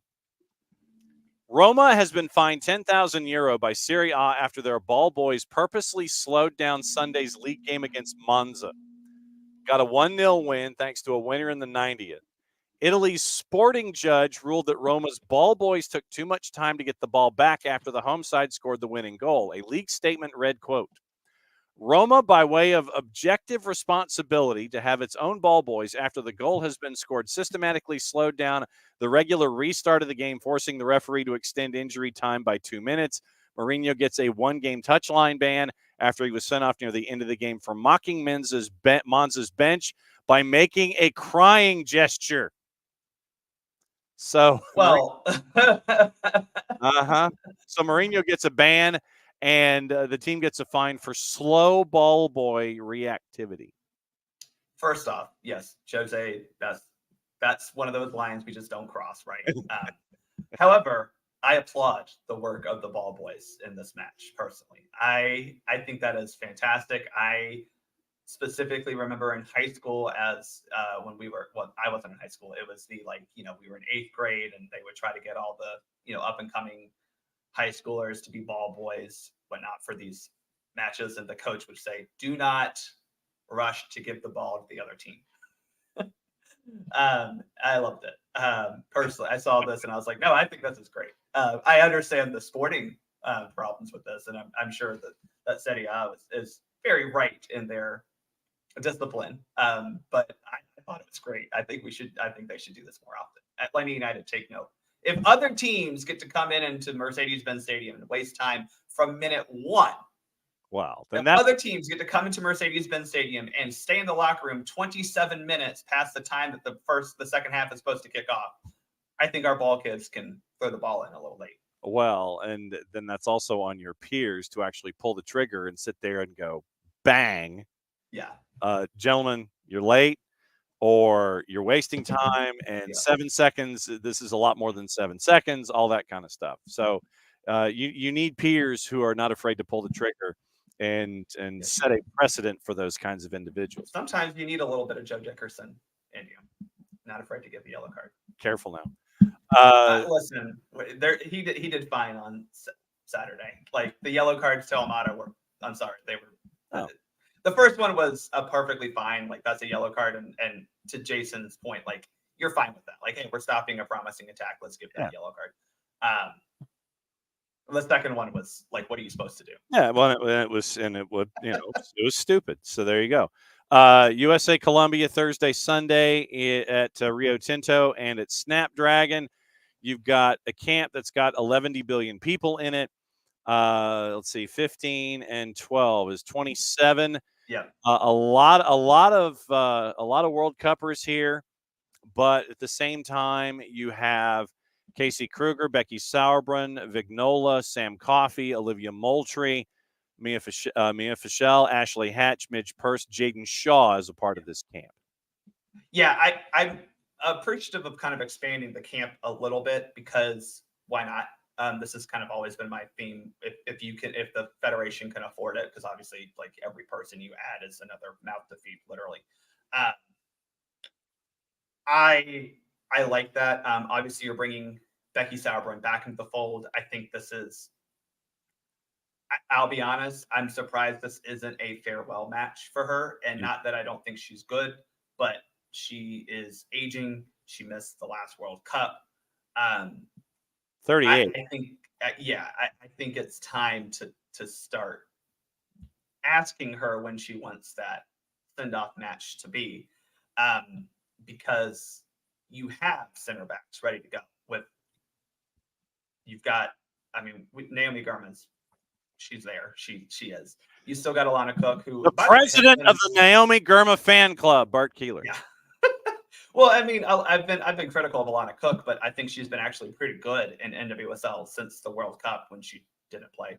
I think Tierna Davidson is starting to kind of make her presence known again. I know she's not on this roster, but I think we need to figure out how do we transition Sauerbrunn out. And with the Olympics next summer, I know you would that we need to stop doing the storybook like, oh well, let's give her one more. No, she's done. We need to start moving in to the next generation. But you have some players, Emma Vignola getting a call back, Jaden Shaw, Mia Fischel getting calls back. That's great. And those are players, maybe not Vignola, but Shaw and Fischel that a lot of fans wanted to see before the World Cup last year. The problem was the timing was not great. And I know that you shouldn't exclude a player if they're playing well, but the problem was you had Alex Morgan, who I know she wasn't playing well then, was your starting striker. And then it was very clear that the thought after that was, well, we have Sophia Smith, Lynn Williams, Trinity Rodman, a number of players who can also play the 9. So Fischel wasn't necessarily a big need. I'm not saying that was right or wrong. I'm just explaining that. Yeah. But the fact that we have Shaw and Fischel back, and I need to see Shaw this camp, by the way. I didn't like that Twyla said, oh, she's great in the, rondos. And it's like, okay, we'll put her on the field. We want to see her. But it's good. Olivia Moultrie, the youngster who has been, it seems like she's been playing for 10 years now. I know. She's 17, 18. Yeah. Good to see her in there, as well as Sam Coffey, who, by the way, the only NWSL MVP finalist not to go to the World Cup. That was a little fishy. That still is a decision that I disagree with, Vlatko. Your new head coach of the Kansas City Current, by the way. Which, by the way, that's a great hire for Kansas City. I there were some people dunking on this, and I'm like, y'all, he was a very good NWSL coach, and no one wants to admit that he was the right hire in 2019. He just got it wrong after that. But he's a very good NWSL coach and perfect for Kansas City, who wants to they're moving into a brand new stadium. They need to make the team as good as the stadium has been. Because everything on and off, everything off the field has been great for Kansas City. It's just been the play on the field this year was very bad. But yeah, this roster's good, and the Colombia's roster just as good. I mean, remember they made it around farther than we did in the World Cup, and they were again my favorite team to watch in the summer. So what's going on at Soccer for US POD? EP 70 is now out. Yeah, so episode 70 is out. That was recapping the Ghana and Germany games. We'll have some conversation about these friendlies next week, as well as probably some other U.S. soccer things as they come about. Remember, the Pan Am games are going on. I was told we'd be able to watch these games, and neither of the games we've been able to watch. So That's logic, Bart.